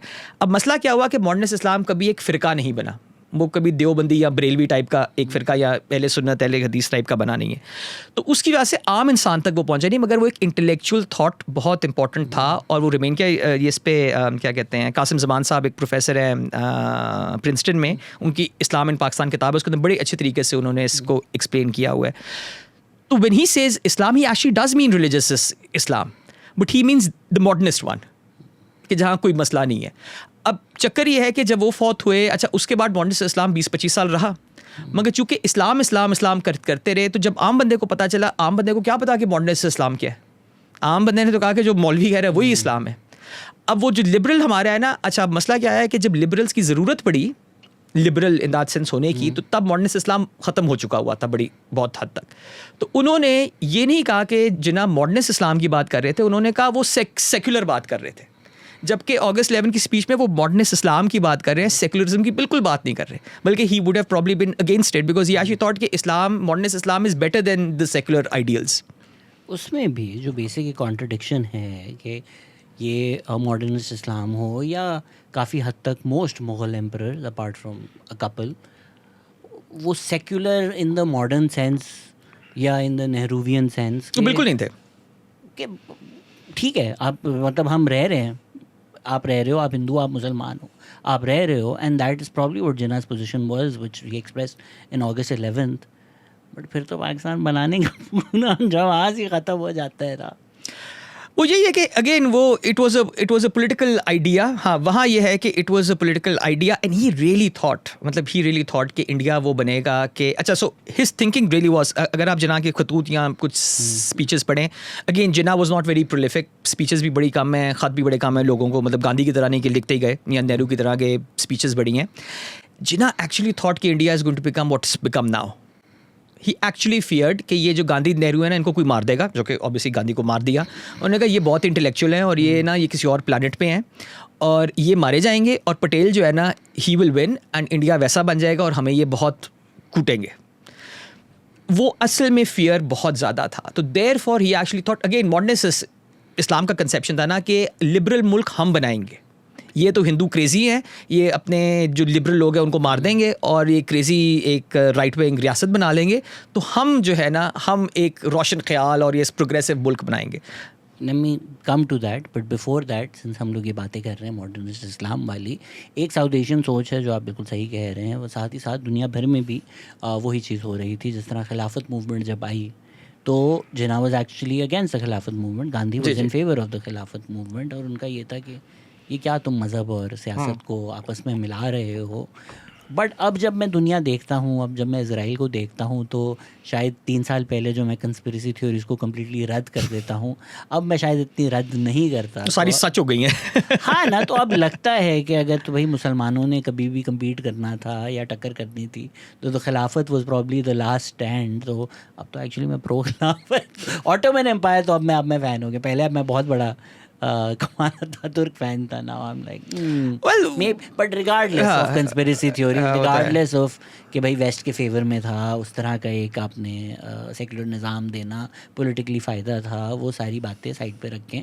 बट एक ऑर्गेनिक जो without being academic about it, without being legal about it, जो ऑर्गेनिकली इन प्रैक्टिस लोगों का इस्लाम था for most of south Asia, वो यही था। वो ओपन ही था, वो डॉगमेटिक नहीं था, बिल्कुल बिल्कुल, वो फंडामेंटलिस्ट नहीं था।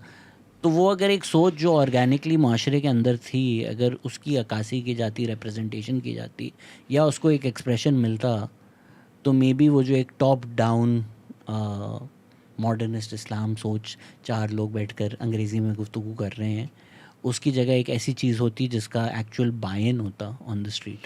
जी बिल्कुल। आई थिंक जो प्रॉब्लम थी ना, अच्छा एक तो मतलब 2 इश्यूज़ हैं यहाँ। एक तो ये है कि I think they did not realise कि इसका बायन बहुत ज़रूरी है। आई थिंक वो इंटेलेक्चुअल इतने, मतलब वो कहते हैं ना, वो इंटेलेक्चुअल्स आपस में बात करके बड़ा खुश हो जाते हैं और दुनिया बदल देते हैं, और बाहर निकलें तो दुनिया वैसी की वैसी है। तो एक तो ये बहुत ज़्यादा हुआ कि उन्होंने कहा कि हमने तो बड़ी अच्छी अच्छी बातें कर ली, अब आम बंदे को तो समझ ही नहीं आनी। एक ये था। सेकेंड, इनमें again to an extent they thought के एक कॉम्प्लेक्स था कि जो आम इंसान है ना वो उस काबिल ही नहीं है, वो बस हमें फॉलो करे क्योंकि हम रूलिंग क्लास हैं, और हमें फॉलो करे। आम इंसान को ये बताने की इतनी डिटेल्स में जाने की ज़रूरत ही नहीं है।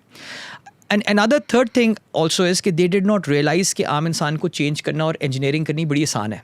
ठीक है, वन ऑफ द थिंग्स देखें, अभी अगेन पाकिस्तान को चूँकि बने अब 80 साल तकरीबन होने वाले हैं, one thing that we forget is कि रियली मिडिल 70s तक पाकिस्तान की कौम नॉर्मल थी, पागल, मतलब इस तरह कोई एक्सट्रीमिज़म नहीं था 70s तक। ठीक है, ये फिर मिड्स टू लेट 70s में आना शुरू है। मैं आपको एक एग्जांपल दूं कि ये छोटी छोटी ब्लैक एंड वाइट क्लिप्स 71 को आपने नहीं वो एक अलग ईस्ट और वेस्ट, हाँ चलिए नहीं, अब मैं सिर्फ वेस्ट पाकिस्तान की ही अगर भी सिर्फ बात करूं, आप ये देखें 1950, बट वो लिमिटेड 53 मार्च 53 वो एक लिमिटेड वगैरह है। बट देखें ना कि उसके खिलाफ नो वन देन, मतलब वो बस एरार का आखिरी वो था कि हाय बस हम ये करेंगे, उसके बाद वो तबाह हो गए। ठीक है, दोबारा नहीं आए। आप ये इमेजिन करें, अभी आपको वो यूट्यूब पे बड़ी वीडियोस मिलेंगी 50s और 60s का पाकिस्तान। आप इमेजिन करें कि मैंने 1-2 दफ़ा पाकिस्तान स्टडीज़ की क्लास में दिखाया तो लोग माने नहीं कि पाकिस्तान, कहते ये तो इंडिया है, क्योंकि जी औरतें हाफ स्लीव्स में घूम रही हैं, साड़ियों में घूम रही हैं, डिस्कोज हैं, कराची भरा होता था इनसे वगैरह। It was normal, no one came out on the streets. आप आज इमेजिन करें वो कुछ करना नहीं, लोगों को पता था, लोगों को पता था, but there was no reaction to it, there was no reaction to it because people thought आप कर रहे हैं, मैं नहीं कर रहा, I don't want to kill you, right, I don't want to prevent you also from doing it. तब भी तो रिलीजियस लोग थे ना, बहुत ज़्यादा रिलीजियस लोग थे, तब भी फुल बुरकास थे, वो सब कुछ था। ये हमारा ना after the east and west Pakistan का स्प्लिट, उसके बाद द मेजर जो चेंज पाकिस्तान में आया है वो यह है कि जब हमने वर्कर्स सऊदी अरेबिया और गल्फ़ कंट्रीज़ भेजा शुरू किया, उन्होंने कहा कि जी आप ठीक वाले मुसलमान नहीं हैं, हमारे जैसे बने तो फिर है, फिर वो जो लाखों जो देखे ना अभी भी 10-15 लाख तो सिर्फ एक मुल्क के अंदर है हमारे वहाँ बंदे, वो जब आए तो आपका वर्किंग क्लास चेंज होना शुरू हुआ, फिर उसका इम्पैक्ट आगे आना शुरू हुआ वगैरह। तो ये जो मॉडर्निस्ट इस्लाम था तब तो ये इश्यूज़ ही कोई नहीं थे तब। ये देखे ना यहाँ तक वो डिस्कशन होता था जो ये आज अगर बंदा बोले कि इस्लामिक आइडियोलॉजी काउंसिल में जो डिस्कशन होता है और किस तरह के लोग हैं, पहले इस्लामिक आइडियोलॉजी काउंसिल में PhD प्रोफेसर्स हुआ करते थे। तो एक बड़ी वो एक फेमस कहानी है, आई एम श्योर आपने सुनी होगी, कि प्रोफेसर फजल रहमान चेयर करते थे अंडर अयूब खान साहब, उसको जो इस्लामिक काउंसिल थी, पढ़े लिखे PhD वगैरह, ये उन्होंने यहाँ तक इस्लामिक काउंसिल में डिबेट हो रही है कि किस परसेंटेज तक अल्कोहल अलाउड है for in terms of like drinking. तो कुछ ने कहा कि नहीं, ऐसे करते हैं कि अगर 2-3% की एक बियर हो तो शायद वो इस्लाम में हलाल हो वगैरह। आज आप इमेजिन भी कर सकते हैं कि एक बंदा ये सोच के बोल भी इसके बारे में, या आइडियोलॉजी काउंसिल में ये डिस्कस करना तो बड़ी दूर की बात है, वो शायद वही उसको गोली मार दे। ये से मुफ्ती कवि, हाँ ओके, एक्सेप्ट मुफ्ती कवि, वो शायद पी के ही आए, बट खैर। तो अब ये कि वो प्रोफेसर तब ये डिस्कस कर रहे थे, इस पर डिबेट्स हो रही थी, अच्छा आगे पीछे क्या है वगैरह ये। अच्छा तब कोई ये सोच भी नहीं सकता था कि मर्द और औरत इक्वल नहीं है, ये गिवन था, राइट। तो वो हम ना बहुत स्पीड में पीछे चले गए हैं। जब ज़ियाउल हक साहब ने देखे ना ये वैफ वगैरह, ये क्यों विमेंस एक्शन फोरम क्यों बना, क्योंकि विमेन वो शॉट के एक ही स्ट्रोक में ज़िया ने कहा जी औरत मर्द इक्वल नहीं है, ये इस्लाम में है। पहले तो किसी ने नहीं कहा था कि ये इस्लाम में है, यू नो। सो वो एक था कि वो मॉडर्निस्ट इस्लाम असेंडेंसी बड़ी थी, वो बड़े ओवर कॉन्फिडेंट हो गए कि जी हम ज़बरदस्त हैं। कॉम्प्लेक्स भी था कि ये लोग इस काबिल नहीं है कि आम इंसान को, वही वो जिस तरह से कासिम ज़बान कहते हैं कि सबसे बड़ा मसला मॉडर्निस्ट इस्लाम के साथ हुआ कि वो फ़िरका नहीं बना, आम बंदे तक नहीं गया।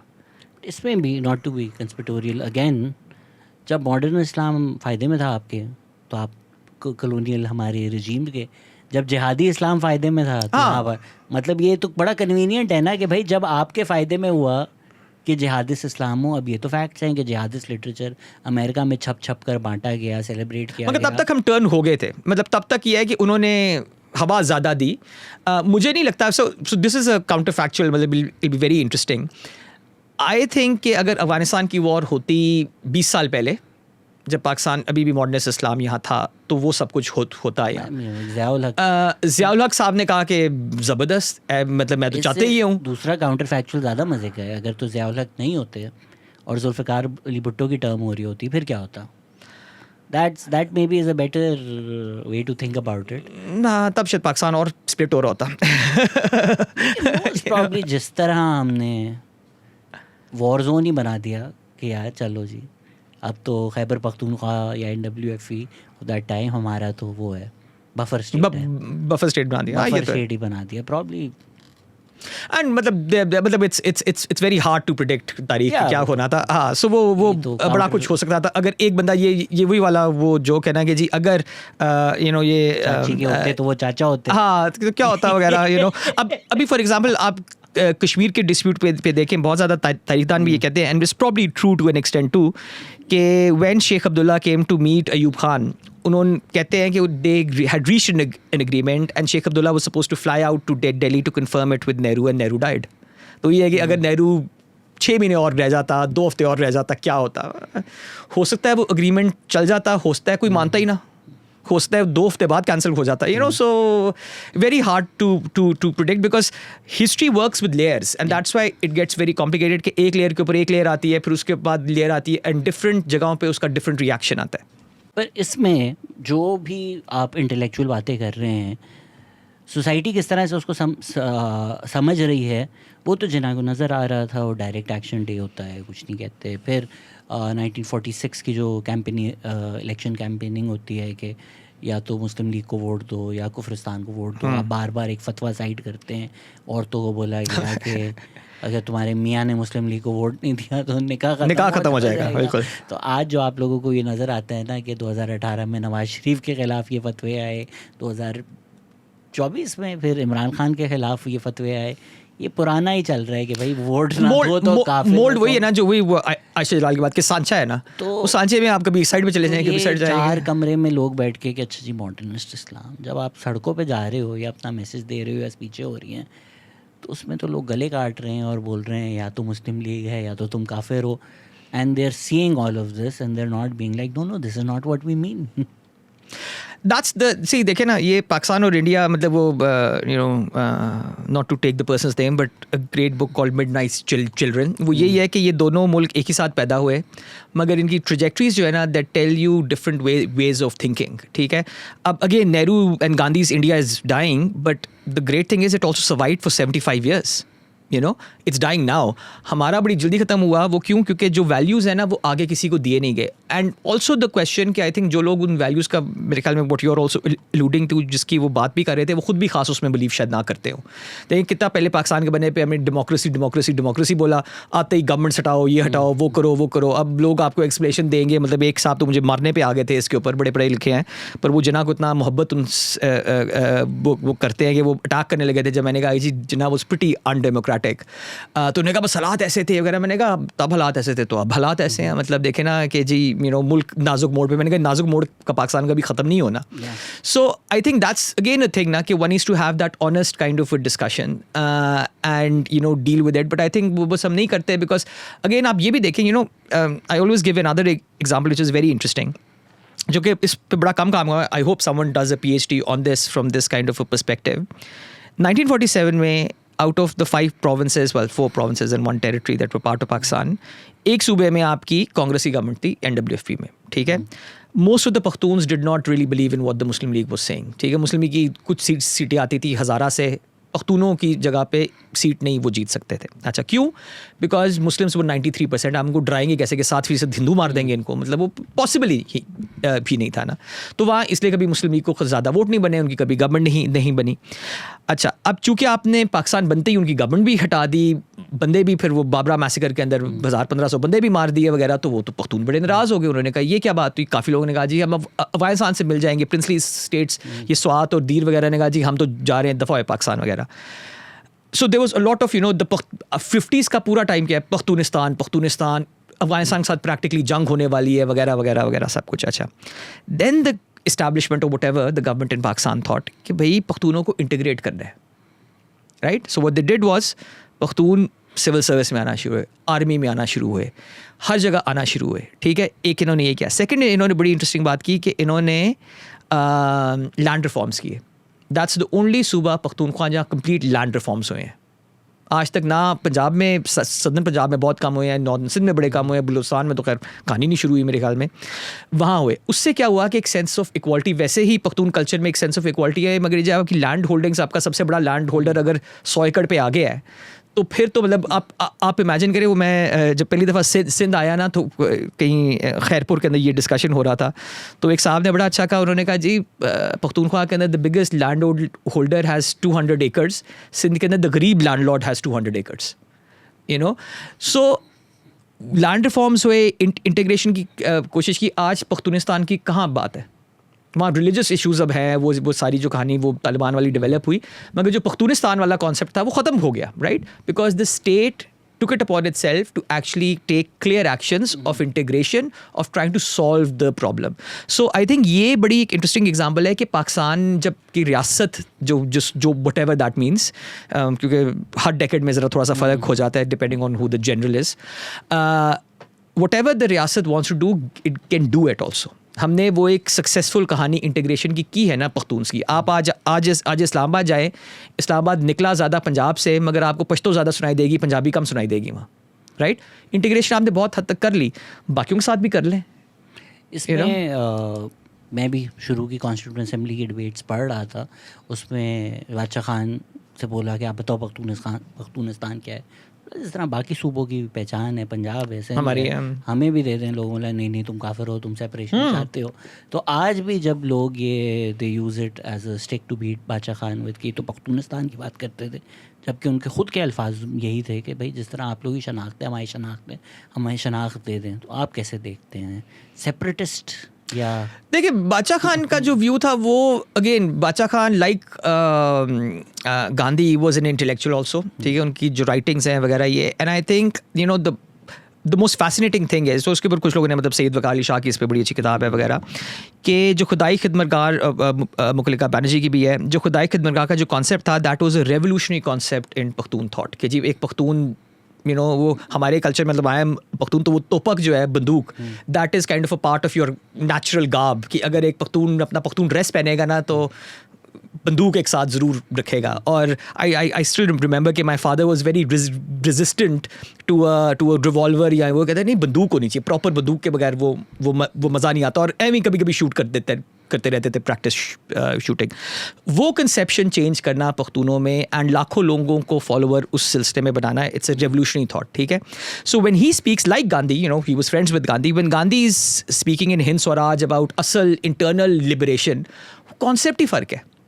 वो बिल्कुल कॉन्सेप्ट है कि आप अपने आप को जब तक बदलेंगे नहीं तो आपका आज़ादी का फ़ायदा क्या है, यू नो. सो व्हेन बाचा Khan is talking about Pakhtunistan, he is actually not to an extent talking about a physical space. He's talking about an intellectual space, a spiritual place.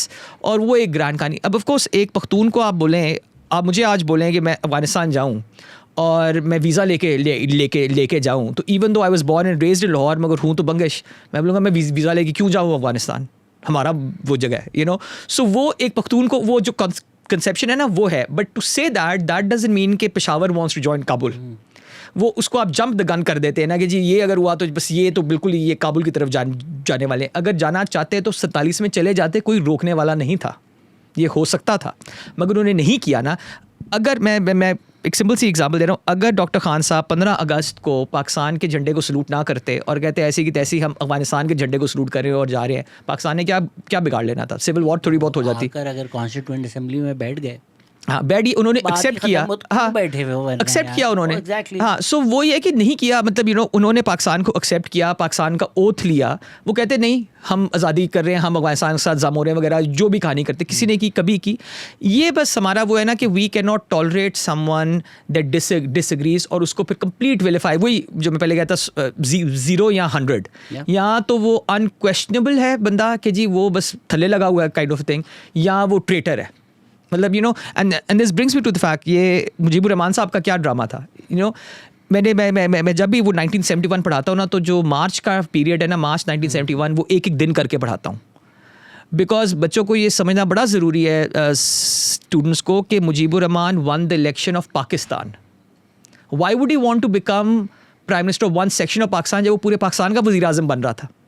और जब तक लोगों के ऊपर फायरिंग नहीं शुरू हुई तब तक उसने कहा था कि मैं पाकिस्तान के लिए, देखिए नेशनल असेंबली पाकिस्तान की थी ना ढाका में, उसका सेशन कॉल करें. अगर वो आज़ादी चाहता तो पहले कॉल कर लेता, मगर उसने हमले के बाद फिर कहा कि अब चूँकि ना नेशनल असेंबली आएगी, अब जंग शुरू हो गई है वगैरह, सिविल वॉर एक हालत में मुल्क आ गया, अब मैं आज़ादी की बात कर रहा हूँ.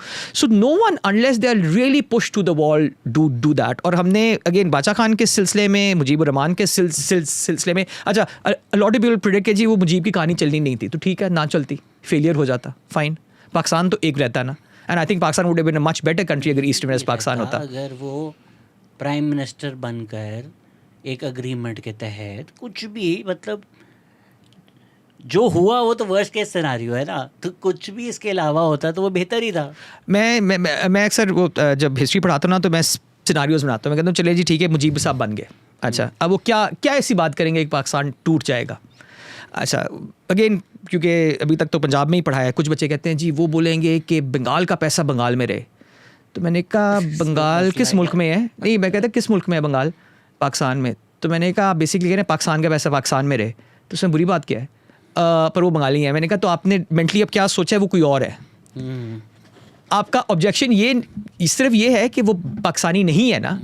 अगर आप ये थिंकिंग से करें, मुजीब ने क्या what was there in the 6 points that was anti Pakistan. What was there? It was talking about one part of Pakistan. Provincial autonomy. Pakistani था ना, वो था तो पाकिस्तानी. ये वही वाली बात है कि सिंध ने क्या कहा कि जी सिंध में अगर हम अपनी ज़बान बोल रहे हैं तो कोई बुरी बात तो नहीं है. लोगों ने कहा ये है आपकी हिम्मत ऐसी है कि आप अपने सूबे में अपनी ज़बान बोलेंगे, यू नो. सो अब if you create that kind of a conception, if you create that kind of thing, to anyone even speaking about their own province, people will begin to react to it. ठीक है. और उसको फिर हमने because and then you know people will actually वो आज सुबह मैं एक और प्रोग्राम पे था तो मैंने कहा जी देखिए हमारा बेसिक सवाल ये है कि ह्यूमन डेवलपमेंट इंडेक्स में हमारी कहानी ख़राब है, वुमेन पार्टिसिपेशन वर्क फोर्स में कहानी ख़राब है, एजुकेशन की कहानी ख़राब है, हेल्थ की कहानी, ये हम बातें नहीं करते, एंड में यही बातें करते रहते हैं कि जी अच्छा उस वक्त ये हुआ तो उसने उसको ये बोल दिया तो इस पर वो चिढ़ गया. And the powers that be love this because वो फिर रियल बातें तो नहीं होंगी. सारी चीज़ें कनेक्टेड है ना। अगर हम चले बादशाह खान की बात करें, लोगों आप क्यों बात करें, बादशाह खान का प्राइमरी नंबर 1 फोकस एजुकेशन था, बिल्कुल नंबर 1 एट आई थिंक जब पाकिस्तान बना है कॉलोनियल स्कूल में इतने बच्चे नहीं थे जितने बादशाह खान अच्छा, के बिल्कुल खुदाई खिदमतगार के स्कूलों में, और जितनी मारे खाई हैं उन्होंने स्कूल खोलने में, मतलब दीर में ये गए, इनको तो मार मार के भगाया वहाँ से कि स्कूल खोलेंगे यहाँ, एक हॉस्पिटल खोलेंगे वगैरह, वो तो बड़ी मज़ेदार किस्म की कहानी है। तो अगर तो एक ऑर्गेनिक मूवमेंट, एक पॉपुलर मूवमेंट, एक पॉलिटिकल लेजिटिमेसी, एक इंसान जिसके लिए लोग नॉन वायलेंस तरीके से मरने के लिए तैयार हैं। आपने बाबरा ग्राउंड का मैसेकर की जिक्र किया, लोगों ने लाइनें बनाई थी कि आगे वाले मरेंगे तो हम आगे लाइन में जाकर हम मरेंगे, और गए ऐसे लाइन बाय लाइन लोग मरे। एंड देन जो कायदे आज़म के गवर्नर तो नहीं, जो भी उनके word is of that time administrator Qayyum Khan, उन्होंने बोला वो तो गोलियां ख़त्म हो गई, मतलब जिंदा नहीं बचता। तो अगर ये सब नहीं होता, एक बादशाह खान की हुकूमत होती, वो चलती, तो एजुकेशन पे फोकस होता, स्कूलिंग पे फोकस होता, हॉस्पिटल्स पे फोकस होता। इसी तरह बाकी सारे इदारे हैं, प्रिंसली स्टेट्स हैं, वो अपने स्टेट में अच्छा ऑपरेट कर रहे थे, लोगों की ज़िंदगियाँ अच्छी थी, लोगों का HDI अच्छा था, लोगों का GDP पर कैपिटा अच्छा था। वो तोड़ कर 1 यूनिट बनाकर जो एक्सपेरिमेंट्स लैब का आप जिक्र कर रहे हैं, तो श्योर अब जब हम बात करें 2026 में ये इंटेलेक्चुअल हिस्टोरिक हिस्ट्री की बातें हैं, बट उनका डायरेक्ट रिजल्ट ऐसे ही हुआ है ना कि जो हमें चीज़ें होनी चाहिए थी, एजुकेशन, हेल्थ, वो डिस्कशन है बिल्कुल। और वहाँ देखिए ये अभी हम इसकी बात करें तो let me bring in another character जो हम भूल वगैरह गए हैं थोड़ा सा, सिकंदर मिर्ज़ा साहब। ठीक है, अब सिकंदर मिर्ज़ा इज़ की टू ऑल दीज थिंग्स, और अभी उनके जो है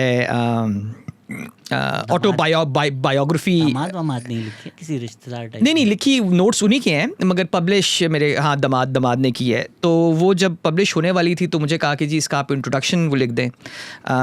तो मैंने कहा जी ठीक है, पर मैंने कहा मैं मतलब हाथ हौला ज़रा थोड़ा सा रखूँगा, मगर फिर भी सच तो कहना पड़ेगा ना कि उसने क्या किया। जोक है यार उसका। नहीं तो वो फर्स्ट इलेक्टेड पता नहीं किसने किया। हाँ वो तो मैंने खैर आप इमेजिन करें, मैं उस वक्त हार्वर्ड में था, मैंने पूरा समर लगा के, दुनिया में कोई किताब नहीं कि जिसने उनका नाम जिक्र ना किया और जो मैंने ना पढ़ी हो, सब कुछ पढ़ के सब कुछ मैंने अच्छा लंबा चौड़ा ना इंट्रोडक्शन लिखा, तो उनको भेजा और कहा कि जी ये मैंने वो लिख दिया, मेरी गलती थी कि मैंने कोई एग्रीमेंट वगैरह साइन नहीं करा। तो उन्होंने कहा नहीं ये तो एक्सेप्टेबल नहीं है, ये तो मतलब आपने तो बड़ा कुछ इसमें वो लिख दिया है। तो एनीवेज वो मैंने चूँकि अब इतनी वो रिसर्च कर ली थी, अब वो एकेडमिक आर्टिकल के उसमें आ रहा है कि एक शेप में आ रहा है, मगर इट इज़ फैसिनेटिंग कि if you read his own notes, मैं आपको बताऊँ, so he was deputy commissioner Peshawar, और ये अपने इनके नोट्स हैं हैंड रिटन। ठीक है, इन्होंने कहा कि मैंने ये खुदाई खिदमतगार की एक प्रोसेशन था, मैंने लोगों जाके अरेस्ट कर लिया। तो खान तो कहते हैं हाथ से बंदा मारे इन्होंने, हाँ मारे भी हैं, बड़ा कुछ किया, अपने हाथों से किया है। तो इनसे किसी ने पूछा, पुलिस वाले ने पूछा कि जी डिप्टी कमिश्नर साहब किस दफ़ा के तहत इनको पकड़ना है। अब इनकी अपनी राइटिंग है कि I told him I will think about it. ये अपनी राइटिंग है कि ऐसी की तैसी मैं डिप्टी कमिश्नर हूँ, ये मेरे से कह रहा है कि किस दफ़ा के तहत पकड़ो सबको और ऐसे करो और ये करो। And used to enjoy the fact कि जी हम ऐसी तबाही मचा रहे हैं और ये करें। And when you read that it is मतलब आई वुड एक्चुअली से people should read that the hubris that the person had in screwing up the country, कि मैंने इसको कहा, मैंने सोहरावर्दी को कहा कि करें। भाई आप कौन है कहने वाले? आपने कभी आधे घंटे के लिए भी आप इलेक्ट हुए हैं? किसने आपको इलेक्ट किया है? कहाँ से आप आए हैं? ठीक है, ये एक वाहिद बंदा है कि जो वैसे इस तरह का फौजी कभी नहीं मैंने देखा जो फौज में ना होते हुए प्रमोट हो रहा है। सिकंदर मिर्ज़ा साहब पॉलिटिकल सर्विस में चले गए थे, ठीक है, तो इसका मतलब फौज में नहीं थे, पॉलिटिकल सर्विस में चले गए थे, साथ साथ प्रमोट होते गए, खुद ही अपने आप को प्रमोट कर लिया। अच्छा, पाकिस्तान बनने के बाद अचानक ही एक दिन कर्नल, ब्रिगेडियर, मेजर जनरल बन गए। मैंने इनकी सारी फाइलें चेक की, मैं हैरान परेशान। मैंने कहा एक बंदा जो सर्विस में नहीं है वो किस तरह से प्रमोशंस लेता जा रहा है। बस हो गए मेजर जनरल बन गए without having served in the military for 25 years, never seen the battle front, never been there, वो प्रमोट होते गए। तो अगर आपने इस तरह का and had complete disdain towards democracy, complete disdain towards मैंने उसको ये कहा, मैंने उसको बुला के ये कहा, उसको ये करना चाहिए था, उसको वो करना चाहिए था। तो इस तरह के अगर आपके हुक्मरान होंगे और इस तरह के लोग होंगे जो आपको जो किसी को कुछ समझेंगे नहीं। ये गवर्नर थे ईस्ट पाकिस्तान के, आप वहाँ इनके कमेंट्स सुने ईस्ट पाकिस्तानीज़ के बारे में, फिर बाद में कहते नहीं अगर मैंने तो बड़ी कोशिश की बंगालियों के साथ, पर वो लोग ही ऐसे हैं, मैं क्या करूँ, सो these are the kinds of वही 10 years, पहले 10 साल के अंदर ये जो खिचड़ी बन गई वही आगे चली। अब अच्छा, और डर देखें, वही डर आपका क्या, इलेक्शन हुए तो मेरा क्या बनेगा। कॉन्स्टिट्यूशन बन गई 1956 में, जो आजकल मैं जिस पे काम कर रहा हूँ, तकरीबन आधी से ज़्यादा किताब लिख ली है। कॉन्स्टिट्यूशन बनी, वही सवाल, अच्छा 71 वाला सवाल 56 में भी था, इलेक्शन करा दें, कल कराएंगे। वो इलेक्टोरल रोल्स बनाने हैं, वो बनाने में तो काफ़ी साल लगते हैं ना। नहीं, आप लोगों के नाम लें, रजिस्टर करें, दिखाएं, ख़त्म हो, 6 महीने का काम है। अच्छा नहीं, ऐसे करें 3 साल कर लेते हैं इस पर। नहीं, अगले साल ज़रूर इलेक्शन होंगे, उसके अगले साल ज़रूर होंगे। अच्छा, एक्सक्यूज़ जब 58 में ख़त्म हो गए, उन्होंने कहा कॉन्स्टिट्यूशन ही ख़त्म कर देते हैं। ये क्या ड्रामा लगाया हुआ है लोगों ने, ठीक है। अच्छा, फिर अफवाहें फैलाई गई कि जी पाकिस्तान में तो देखें इतने वज़ीर आज़म बदले हैं वगैरह। अच्छा, वो मैंने एक दिन बैठ के, अगेन क्योंकि बच्चे जो आते हैं उनका यही होता है ना जी, पहले 10 साल में तो इंस्टेबिलिटी थी बड़ी है वगैरह सारी। मैंने कहा एक तो इस वजह से थी, आप इलेक्शन नहीं कराते थे, नेशनल इलेक्शन तो हमने नहीं कराए, प्रोविंशियल कराए सिर्फ। पर आप देखें 47, और ये बहुत इंपॉर्टेंट है, 47 से लेके 51 तक आपका एक वज़ीर आज़म था, उसको असैसिनेट किया गया in mysterious circumstances. We still don't know कि क्या हुआ था। फिर आपका तब से लेके 54 तक एक वज़ीर आज़म था। तो पहले 8-9 साल तो सिर्फ 2 ही रहे हैं वज़ीर आज़म। कब ये सर्कल शुरू हुए हैं कि जब से people like Sikandar Mirza game में आए हैं, उन्होंने कहा कि वज़ीर आज़म तो मेरी मर्ज़ी का होगा, ये क्या है कि पार्लियामेंट्री हो और ये सारा वगैरह हो। उन्होंने, आप ये इमेजिन करें, पाकिस्तान में एक पार्टी बनी जो सिकंदर मिर्ज़ा साहब ने बनाई, रिपब्लिकन पार्टी, जो कि पार्लियामेंट में ही बनी, पार्लियामेंट में ही हुई, उसके वज़ीर आज़म भी पार्लियामेंट से ही बना और वो ख़त्म भी पार्लियामेंट में होगी। ऐसी कभी दुनिया में शायद एग्जाम्पल ना हो। तब फिर वज़ीर आज़म चेंज होना शुरू हुए ना, बिकॉज आप एक अबाउटली एंटी डेमोक्रेटिक बंदे बन गए।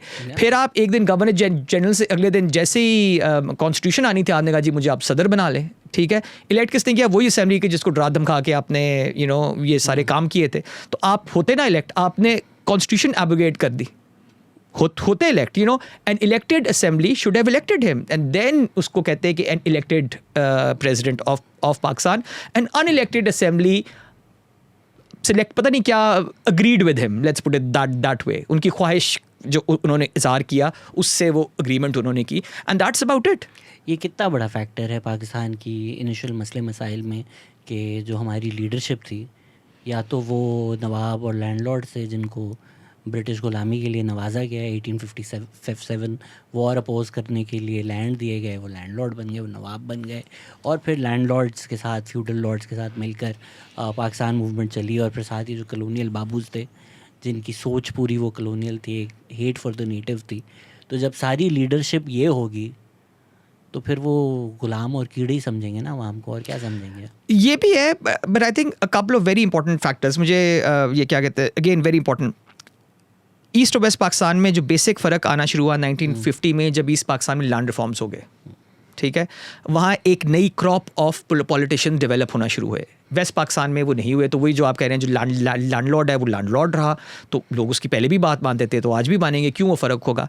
फिर ये है कि आपने ब्यूरोक्रेटाइजेशन गवर्नमेंट की पहले ही साल कर दी, एंड दैट इज़ वेरी की। अ लॉट ऑफ पीपल थिंक कि जी 58 में मिलिट्री का टेक ओवर या ब्यूरोक्रेसी का हुआ, 48 में हो गया था।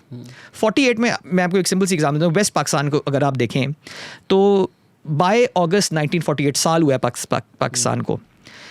खैरपुर ब्यूरोक्रेसी के कंट्रोल में है, नवाब साहब ज़रा वो तो बच्चे थे, मतलब 17 ईयर ओल्ड थे, वो साइड पे थे।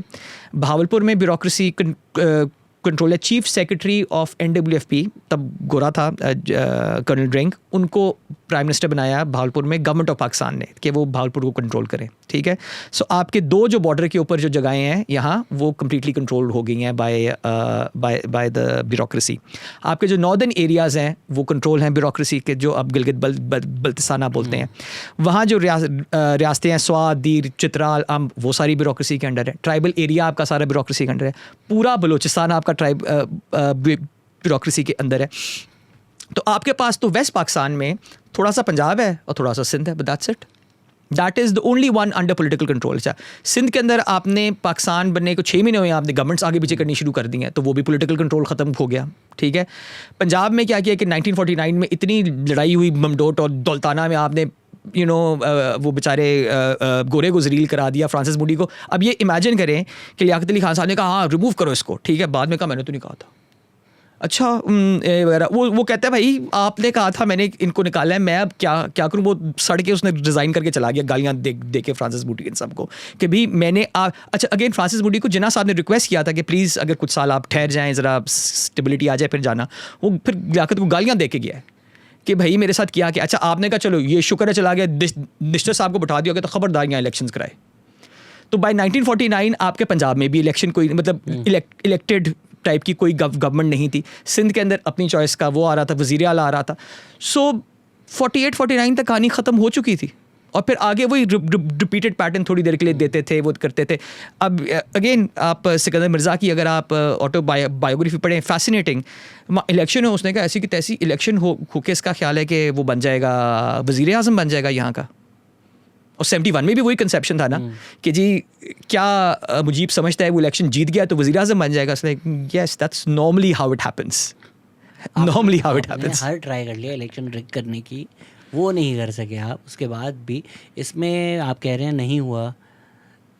जिन लोगों के लिए आपने मुल्क बनाया है आप उनके खिलाफ क्यों लैंड रिफॉर्म करेंगे? आपने भी कहीं वाक़या सुनाया था, forgot who said this to you, but the question was कि मुस्लिम लीग कांग्रेस का क्या फ़र्क है? ये सबसे ज़्यादा याकूब की कहानी है, उनका अनेक्डोट है ये। बेसिक फ़र्क फ्यूडल्स है। फ्यूडल्स है बिल्कुल।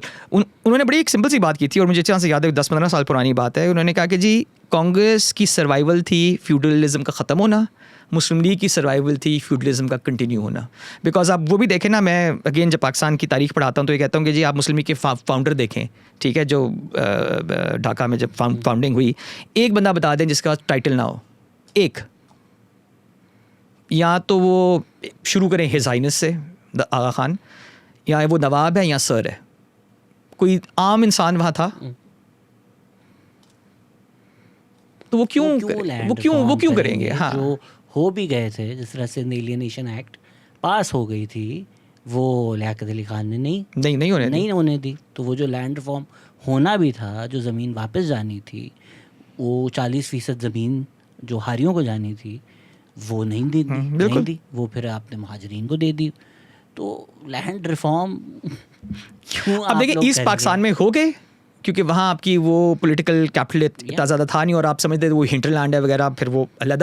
आप ये देखें ना, मैंने तो वो कंपेयर किया। आप फर्स्ट कंस्टिट्यूंट असेंबली को, जिसको गुलाम मोहम्मद, अगेन हु इलेक्टेड गुलाम मोहम्मद, मगर अगर सिकंदर मिर्ज़ा इलेक्टेड हैं तो गुलाम मोहम्मद भी फिर इलेक्टेड ही हैं, यू नो, फिर सारे इलेक्टेड हैं। मतलब आप इलेक्टेड लफ्ज़ को मजाक बना दिया। कहीं किसी किताब में मैं पढ़ रहा था लॉन्ग टाइम बैक, मैं एनेक्डोट यही था, तो बोला यार अमेरिका से करना है, तेरे गुलाम मोहम्मद तुम्हारा कोई रिश्तेदार है ना? हाँ, तो तुझे बना देते तो ना। इस तरह प्रेसिडेंट्स बन रहे थे। तो ऐसे ही है। तो अगर आपने इस तरह से, तो वो एग्जांपल जो दे रहा था क्या है कि फर्स्ट कंस्टिट्यूंट असेंबली में आप देखें कि वेस्ट पाकिस्तान से कौन लोग आ रहे हैं और ईस्ट पाकिस्तान से कौन लोग आ रहे हैं। जब गुलाम मोहम्मद ने रिमूव किया और इलेक्शन क्योंकि प्रोविंशियल हो गए थे, नए आए, ईस्ट पाकिस्तान के लोग ही फ़र्क है। वहाँ कोई प्रोफेसर है, कोई इंजीनियर है, कोई डॉक्टर है। यहाँ अच्छा, यहाँ 1970s-80s तक वही नाम है जब तक वो मरे नहीं है, यू नो। सो वो फिर नहीं आता ना चेंज, वो तब्दीली जो है वो नहीं आती, बिकॉज उसके लिए बड़ी मेहनत करनी पड़ती है, उसके लिए बड़ा खज्जल ख्वार होना पड़ता है, जो हमने यहाँ नहीं किया। तो टू सम एक्सटेंट कि जिन लोगों के लिए मुल्क बना वो बेनिफिट तो उन्होंने लिया, तो ठीक है इन दैट सेंस। बट वो मतलब मैं एक पजल पीस जो स्क्वायर पेग है वो उठाकर कोई 200 किलोमीटर किसी राउंड होल में गुजारने को नहीं जाएगा, वो नहीं जाएगा। तो ये आपने भी बात की है, and I love for you to talk about bit more, कि यूपी के मसले, यूपी में मुसलमानों के जज्बात, जो अब खैबर पख्तूनख्वा में किसी को इंटरेस्ट ही नहीं, उनमें किसी का कोई रिलेशन ही नहीं है भाई पाकिस्तान बनने का जो बेसिक जवाज़ है। सिंध में किसी को मस्जिद जाने में मसला नहीं है, एक मंजिल का वाक़या हुआ वो भी ऑर्केस्ट्रेट हुआ, क्या हुआ। बलूचिस्तान में किसी को मसला नहीं है, खैबर पख्तूनख्वा में किसी को मसला नहीं है, लार्जली पंजाब में किसी को मसला नहीं है। तो जो एक रीज़न डॉट चेयर है पाकिस्तान बनने का, वही नहीं एग्जिस्ट करता। फिर जो लीडरशिप है उसको ये नहीं पता कि ये लोग ज़बान क्या बोलते हैं, इनका कल्चर क्या है, ट्रेडिशन क्या है, या इतनी एम्पैथी नहीं है कि मैं रिस्पेक्ट कर लूँ, जानने की कोशिश कर लूँ। यही होना है और क्यों होगा। वो कहते हैं ना, what you sow is what you will reap। मगर that said, if we had done elections, देखिए हर चीज़ का जो solution है ना वो elections है वैसे थोड़े बहुत फ्री एंड फेयर करा रहे हैं। दुनिया में कभी 100% फ्री एंड फेयर तो शायद किसी मुल्क में कभी ना हुए हो, ठीक है। मगर 70-80% तक अगर फ्री एंड फेयर हो तो चले ठीक है, कहानी वो चल जाती है। वो अगर हम कराते, बिकॉज सी ये मैं पॉइंट बहुत दफ़ा करता हूँ, पाकिस्तान बना वोट की बुनियाद पे ही प्रैक्टिकली, चाहे वो किसी भी तरीके से बना, मतलब डरा धमका आगे रिलीजन के कहानी करके वगैरह वो बना, मगर अगर मुस्लिम लीग को 46 में वोट ना पड़ते तो किसी ने कोई बात नहीं सुननी थी।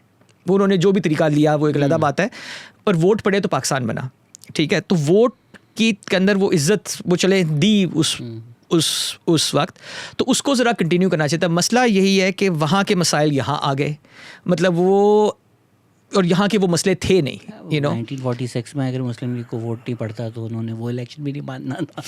तो वो एक नहीं, तब मेरे ख्याल में इतना कॉन्सेप्ट नहीं था कि हमने नहीं मानना, जब तक हम नहीं जीतेंगे हमने नहीं मानना। तो वायलेंस हो जाता, हाँ वायलेंस होता, मगर वो इलेक्शन, अगर वो इलेक्शन का रिजल्ट जो भी होता पाकिस्तान बनने, उसके बाद रोक नहीं सकते थे। पाकिस्तान बनने कुछ साल बाद शायद बन जाता, हाँ वो उस वक्त शायद मतलब कुछ साल बाद बन जाता, जा रहा था तो फिर वो कुछ साल बाद थोड़ी बन सकता, उनके जाने के बाद थोड़ी नहीं वो फिर अंग्रेज मतलब वही ना कि इफ इलेक्शन अगर ना होते या इलेक्शन फ़र्क होते तो वो एक डेडलॉक हो जाना था, अंग्रेज़ों ने जो जाना था वो शायद डिले हो जाता, बहुत कुछ हो जाता, because you had to find a solution और else it would have been civil war. So civil war भी हो सकती थी, उसके बाद मुश्किल था, रिवर्स नहीं, हाँ उसके बाद बड़ा मुश्किल, वापस नहीं आप लैंप में डाल सकते। बिल्कुल। और जीनी आपने 20-25 साल पाला भी तो है ना। हाँ वही जो अभी हम लोग ये भी बातें करते हैं कि भाई ये तो होना ही था, नहीं वो भी एक ख़ास कलोनियलिज्म के आने के बाद से एक ख़ास सोच, एक ख़ास चीज़ें, वो आप एक पूरी जर्नी बनाएं तो then maybe Pakistan becomes inevitable. I also think वो जर्नी ना हो तो नहीं होगा। देखे ना, ये this is a problem of democracy. ये कब, ये when did the realisation began, ये हिंदू मुस्लिम डिवाइड, अगर आप इसकी हाँ सेंसस, अब चक्कर ये है कि जब आपको देखे ना, ये मॉडर्न रियासत जो है, मॉडर्न रियासत आपको डिवाइड ही करती है, बिकॉज जब तक वो डिवाइड नहीं करेगी ना तब तक समझ नहीं आएगी कि रियासत का करना क्या है। क्योंकि आपको पता होना चाहिए जी, कराची शहर है, अब आजकल का क्या हमारा ड्रामा है, हमें पता नहीं कराची शहर में लोग कितने हैं। The only way to find that out is do a census. अच्छा, फिर आप ये पूछेंगे आप कौन है, कहाँ है, क्या एजुकेटेड है, क्या बैकग्राउंड है। अब वो जब आप एक बंदे से पूछेंगे ना, वो एक बड़ा काफ़ी लोगों ने पंजाब के सेंसस पे काम किया हुआ है, तो वो लोगों से पूछते थे कि जी आपका मज़हब क्या है। तो बहुत पहले 20-25-30 साल ना जो 3-4 सेंसस हुए हैं, वो लोगों को समझ नहीं आती थी बोलें क्या, बिकॉज वो कभी मस्जिद भी चले जाते थे, कभी मंदिर भी चले जाते थे, दरगाह पे तो वैसे सारे चले जाते थे, तो वो क्या बोले, वो मुसलमान है, वो हिंदू है, वो सिख है। अच्छा, कुछ ऐसे हिंदू घर थे फॉर एग्जांपल, जहाँ जब बड़ा लड़का होता था उसको सिख बना देते थे, और अच्छा सिख है, सिख अलहदा मज़हब है, पार्ट ऑफ हिंदुज़म है, पार्ट ऑफ इस्लाम है, क्या है। मगर जब आप सेंसस से पूछेंगे तो फिर बंदा बोलेगा अच्छा। तो अब पंजाब इज़ वेरी फैसिनेटिंग, क्योंकि परसेंटेजेस बहुत आगे पीछे हुई हैं। 1870 से आप करें 1930 तक ना, आगे पीछे हो रही हैं परसेंटेजेस, बिकॉज गाँव के अंदर बड़ा मुश्किल है पता करना कि कौन क्या है, बिकॉज हर जगह बंदा हर जगह जा रहा है, राइट। सो बट जब आपने कहा ना कि इस बुनियाद पे वोट होगा, इस बुनियाद पे पावर होगी, बिकॉज पहले क्या था कि बादशाह के साथ ना एक बड़ा फ़ायदा होता है पूरी दुनिया में, डजंट रियली मैटर कि नीचे रियाया कौन है, बादशाह है। जब रियाया के पास पावर आती है तो फिर रियाया कहती है आप ये हैं, मैं ये हूँ, वो ये है वगैरह। तो वो एक नेचुरल चीज़ थी, वो हमने उसको मैनेज नहीं किया, हमें भी अंडरस्टैंडिंग नहीं हुई। ये वो है ना कि अ lot of things happened so fast कि वो समझ नहीं आई होना क्या है, करना क्या है, and then we kind of fell into it, and then we had a leadership that was clueless कि क्या करना है। मेरे तो ख्याल में जो सबसे बड़ा अलमिया यही हुआ कि जिन्ना साहब डाइड सो क्विकली कि बाद में लैब बन गई और किसी ने यहाँ एक्सपेरिमेंट करके धमाका कर दिया, किसी ने वहाँ एक्सपेरिमेंट करके धमाका कर दिया, किसी ने बिल्कुल ही जहलाना बातें शुरू कर दी, किसी ने इंटेलेक्चुअलाइजेशन शुरू कर दी, किसी ने कुछ, वो जो हर डायरेक्शन में लोग निकल गए। फिर एंड में जिसका उलू सीधा होना था हुआ, थोड़ी देर के लिए हुआ, नहीं हुआ वगैरह। फिर मिलिट्री और देखे ना, एक बड़ी सिंपल सी बात है, another reason why did the military and bureaucracy मैंने तो पहले बताया ना कि 48 तक प्रैक्टिकली तो टेक ओवर कर गए थे, पॉलिटिकली टेक ओवर उन्होंने 50s में क्यों शुरू किया। बड़ी सिंपल सी बात है, 46 में इलेक्शन हुए, 5 साल बाद नए इलेक्शन होने चाहिए थे, ठीक है। तो आपका 51 में इलेक्शन होना चाहिए था, जो इंडिया ने फिर नेहरू ने कराया, हमने नहीं कराया। तो 1951 के बाद पॉलिटिशियन की भी वही लेजिटिमेसी है जो एक ब्यूरोक्रेट और फौजी की है, क्योंकि वो भी इलेक्ट नहीं हुआ, ये भी इलेक्ट नहीं हुए। और एक ब्यूरोक्रेट और फौजी ने देखा कि हम तो बड़े इंटेलिजेंट हैं, हम पढ़ लिख के आए हैं, हमें तो कुछ पता भी है, ये जहल जो है ये यहाँ क्यों है, इसे ज़रा टेक ओवर तो शुरू करते हैं ना। क्योंकि पॉलिटिशियन की पावर सिर्फ इलेक्शन है और कुछ नहीं है, और उसके पीछे बैकग्राउंड क्या है और कुछ नहीं है। फिर वो पॉलिटिशियन अगर वो हो, क्या कहते हैं, लैंडलॉर्ड हो, तो आपको डराएंगे, कहेंगे मेरी बात ना मानी ना तो ज़मीनें गई तेरी, फिर वो कहेगा अच्छा सर आप जो बोले मैं करने को तैयार हूँ. सो पाकिस्तान ये हुआ ना, तो that's why a pattern was actually created and we continued following it. इसमें जो और कंसेप्शंस है, आपका प्रिंसी स्टेट के ऊपर एक पूरी किताब है कि अच्छा पाकिस्तान 47 में तो नहीं बना, कई साल लगे इंटीग्रेशन में और हर स्टेट की अलग कहानी है. बट ये जो एक री इमेजिनेशन हैं या अदर इमेजिनेशन हैं, would they have work better अगर एक खैरपुर सही चल रहा था? तो क्या आपका जा रहा है वो, मतलब पाकिस्तान का हिस्सा हैं, चल रहे हैं, खुश हैं, लोग भी खुश हैं, आपको क्या मसला है घुसने का? यही मसला है.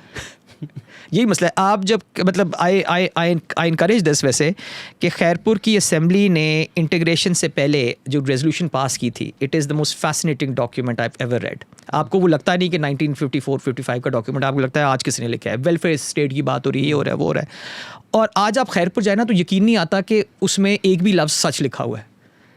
बिकॉज आज आप जाएंगे सारी चीज़ें कहाँ हैं, ये एयर कंडीशन बसेस किधर है, ये स्कूल बड़े आला तालीम वाले किधर हैं, क्या हुआ, खैरपुर टेक्सटाइल मिल की तो इतनी तारीफ़ें किधर है, वो खंडर है, मतलब so this was very interesting. और खैरपुर ने यही कहा, and this is something which I said earlier. Khairpur ने कहा कि जी अगर पाकिस्तान का एक हिस्सा डेवलप हो रहा है तो बाकी पाकिस्तानियों को इससे मसला कि ये भी हिस्सा पाकिस्तान का ही है ना, तो आप इसको डेवलप होने दें, हो रहे हैं, लोग खुश हैं, क्या मसला है. But again the powers to be said how dare you do it without us doing it. और जो फिर कुछ खैरपुर में हुआ वो मतलब जो मैं कहानी सुनी है वो ये है कि खैरपुर टेक्सटाइल मिल जो state of the art machinery वगैरह थी, उसको ब्रेक बाय ब्रेक डिसमेंटल किया गया कि ये ज़िला जो डेवलप हो रहा है ये रिवर्स हो. और आज आप खैरपुर की हालत देखिए, मतलब आपको मैं आई किड यू नॉट, मैं खैरपुर जो वाहिद रियासत है जहाँ मैंने प्रिंसी से सब जगहों को विज़िट किया, ऑब्वियसली वहाँ की आर्काइव भी देखनी थी वगैरह. सबसे ज़्यादा टाइम तकरीबन 4 हफ्ते मैंने खैरपुर में गुजारे, बिकॉज मैं यकीन ही नहीं आ रहा था जो खैरपुर के बारे में बता रहे हैं सच हो सकता है. फैज़ महल के मज़े आ गए थे. तो फैज़ महल में भी मैं इंजॉय कर रहा था. महल में जगह मिल गया अब कहाँ बंदा जाए जब शाम में वॉक करने की आदत हो. नहीं जगह तो अच्छी थी and they very hospital people, there his highness was really kind. आपको भूत मिला? आपको? मुझे भूत कोई नहीं मिला, पर मैंने फैज़ महल बड़ा एंजॉय किया. फिर वो कोटिजी वगैरह भी सारे गए. मगर ये है ना कि मुझे यकीन नहीं आ रहा था कि जो कहानी सुनाते मैं क्या पता नहीं कहाँ से कहानी सुना रहे हैं, मतलब ये तो रियलिटी हो ही नहीं सकती. फिर मैंने डॉक्यूमेंट्स देखे, वो सब कुछ देखा, लिटरेसी वाकई बड़ी डेवलप किया था. मेजॉरिटी लाइक 50% से ज़्यादा पहुंच के in terms of males, female literacy बहुत बढ़ रही थी. गवर्नमेंट स्कॉलरशिप्स दे रही थी आला तालीम के लिए कि इंग्लैंड जाएं. आप ये इमेजिन करें, पब्लिक ट्रांसपोर्ट का नेटवर्क था, आज भी शायद नहीं है खैरपुर में प्रॉबेबली. तो अगर 54 में था और वहाँ के जो वज़ीर आला थे वो कहते थे कि जी हम वेलफेयर रियासत की तरफ जा रहे हैं, ये वेलफेयर स्टेट 54 में बात हो रही है, हम तो आज सिर्फ लिप सर्विस करें. वो प्रैक्टिकली मैं भी कह रहा हूँ, उनका जो बजट डॉक्यूमेंट है ना, that is the most fascinating budget document 1955 का. आप वहाँ देखें खैरपुर में वो spending more in education than the rest of Pakistan combined. So obviously development हो रही थी. अब वो रास लोगों को नहीं आई, वो एक अलग कहानी है. सो ये देखें ये फोर्सिबली, और 1 यूनिट का भी आप देखें ना, किसने 1 यूनिट के हक में किया हो. अगेन सिंध के वज़ीर आला ने कहा जी मैं कर दूंगा. वो असेंबली ने कहा हम पागल हैं, खुद अपने आप को ख़त्म करें, वज़ीर आला करो चेंज, नया लेके आओ जो ये कहेगा कि ये करेंगे. सो इस तरह फिर मुल्क नहीं चलते ना. कैसे देखते हैं अयूब खोड़ो को? Is a very interesting figure. मैंने उनकी एक किताब है अयूब खोड़ो की कोरेस्पॉन्डेंस विद जिन्ना, वहाँ पर इज़ वेरी लाइक जिन्ना साहब प्लीज़ मदद कर दें, आ जाएँ. कुछ मुस्लिम लीग का फेवर चाहिए था. GM सईद पे तो उस पर बहुत डॉक्यूमेंटेड है कि अच्छा आपकी एक सियासत थी, फिर सियासत बदल गई. Plus he also wrote a lot.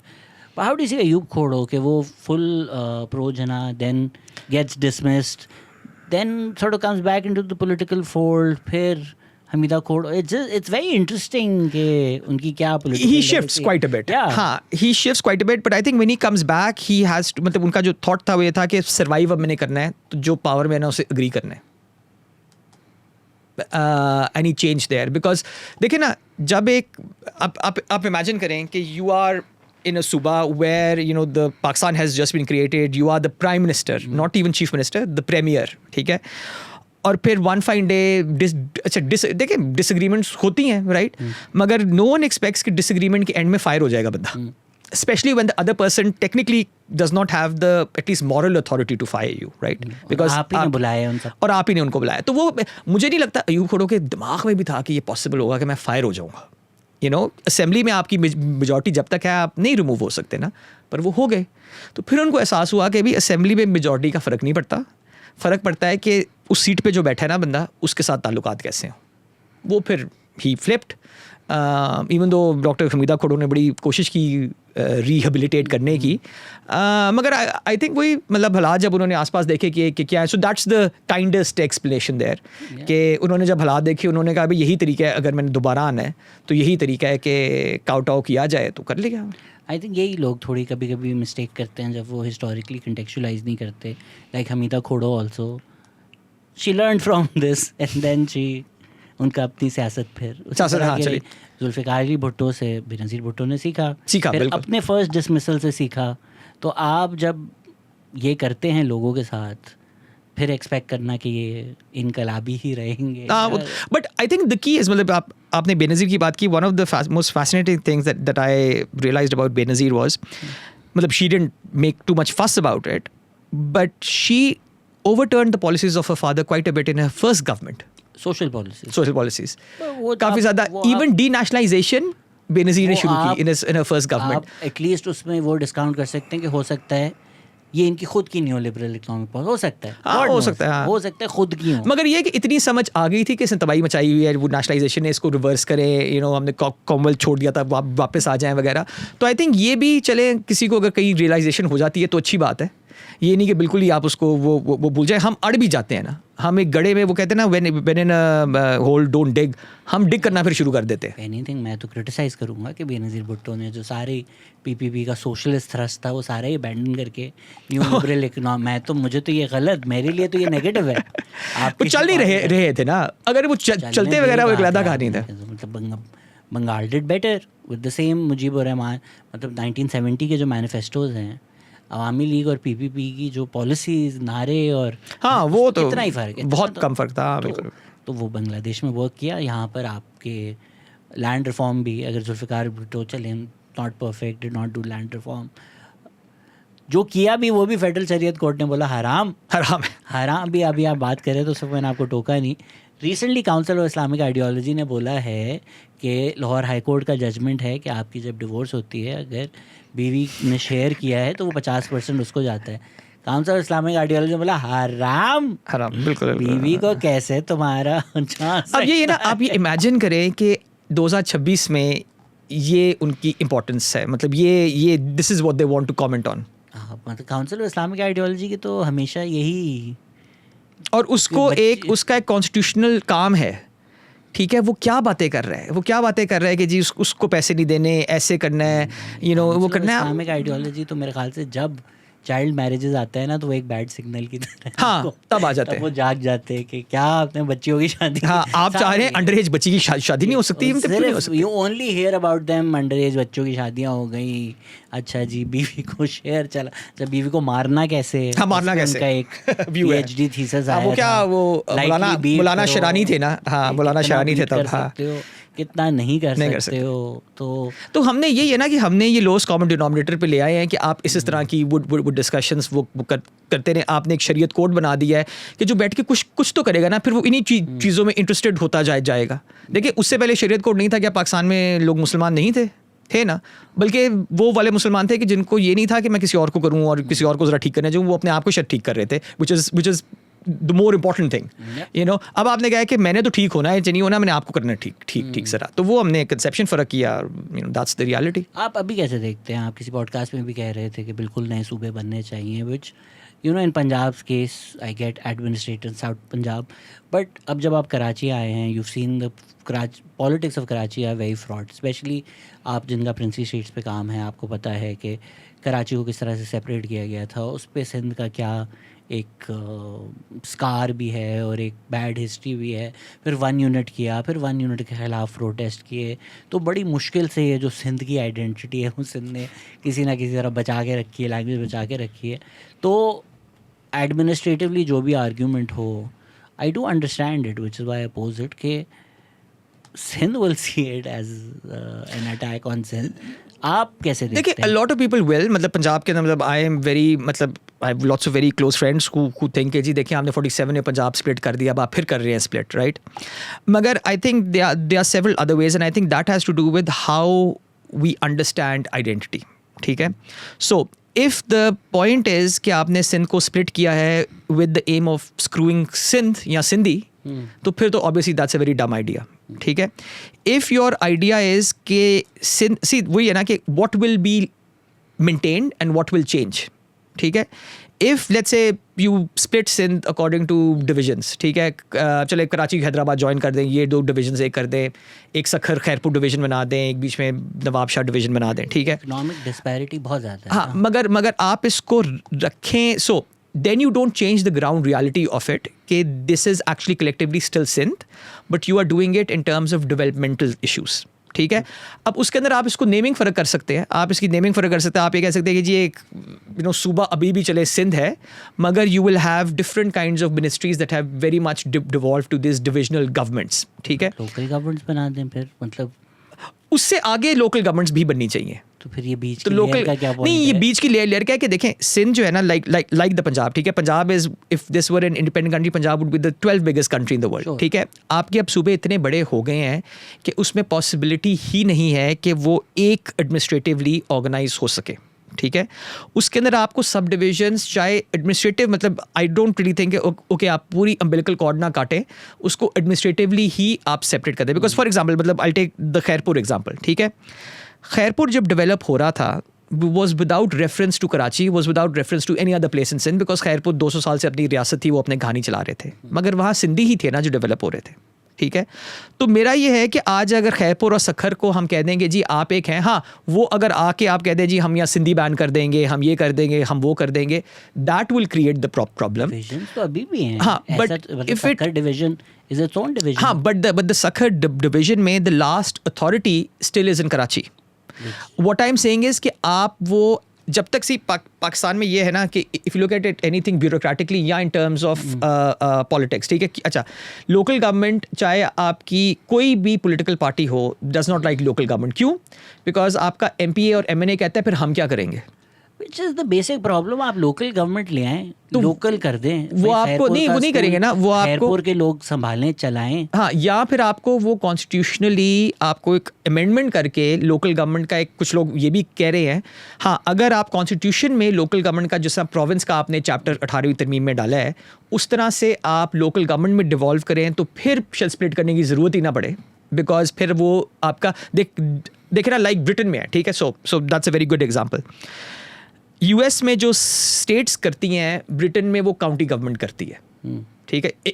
England में, सॉरी. हाँ, तो अगर आपकी एक जो 4-5 जो मेजर जो इश्यूज़ हैं वो अगर आपका ये डिविजनल या डिस्ट्रिक्ट गवर्नमेंट में कम्प्लीटली लीगली कॉन्स्टिट्यूशनली डिवॉल्व हो जाए कि जो प्रोविंशियल गवर्नमेंट सेंट्रलाइज करने की एबिलिटी ही ना रखे, तो फिर तो कोई मसला नहीं, फिर आप सूबा रखें, कोई मसला नहीं है, आप वो सब कुछ कर सकते हैं. We don't want any of this. That's the masla. Which is I think that is the obvious glaring solution for everybody. हाँ, वो आप कर ले, बट कॉन्स्टिट्यूशनल अमेंडमेंट के थ्रू करने पड़ेगी. जिस तरह भी करना है वो कर लें, लोकल कर लें, एडमिनिस्ट्रेशन लोकल कर लें, गवर्नमेंट. बट ये जो, सॉरी मैं आपको काट रहा हूँ, but I think in the current context वफाक को जो मसला है, हमें पैसे कमाने हैं तो हम कराची ले लेते हैं knowing fully well. वो तो डम आइडिया वही है. वो तो लिटरली भी डम आइडिया. वफाक की तो मसला है.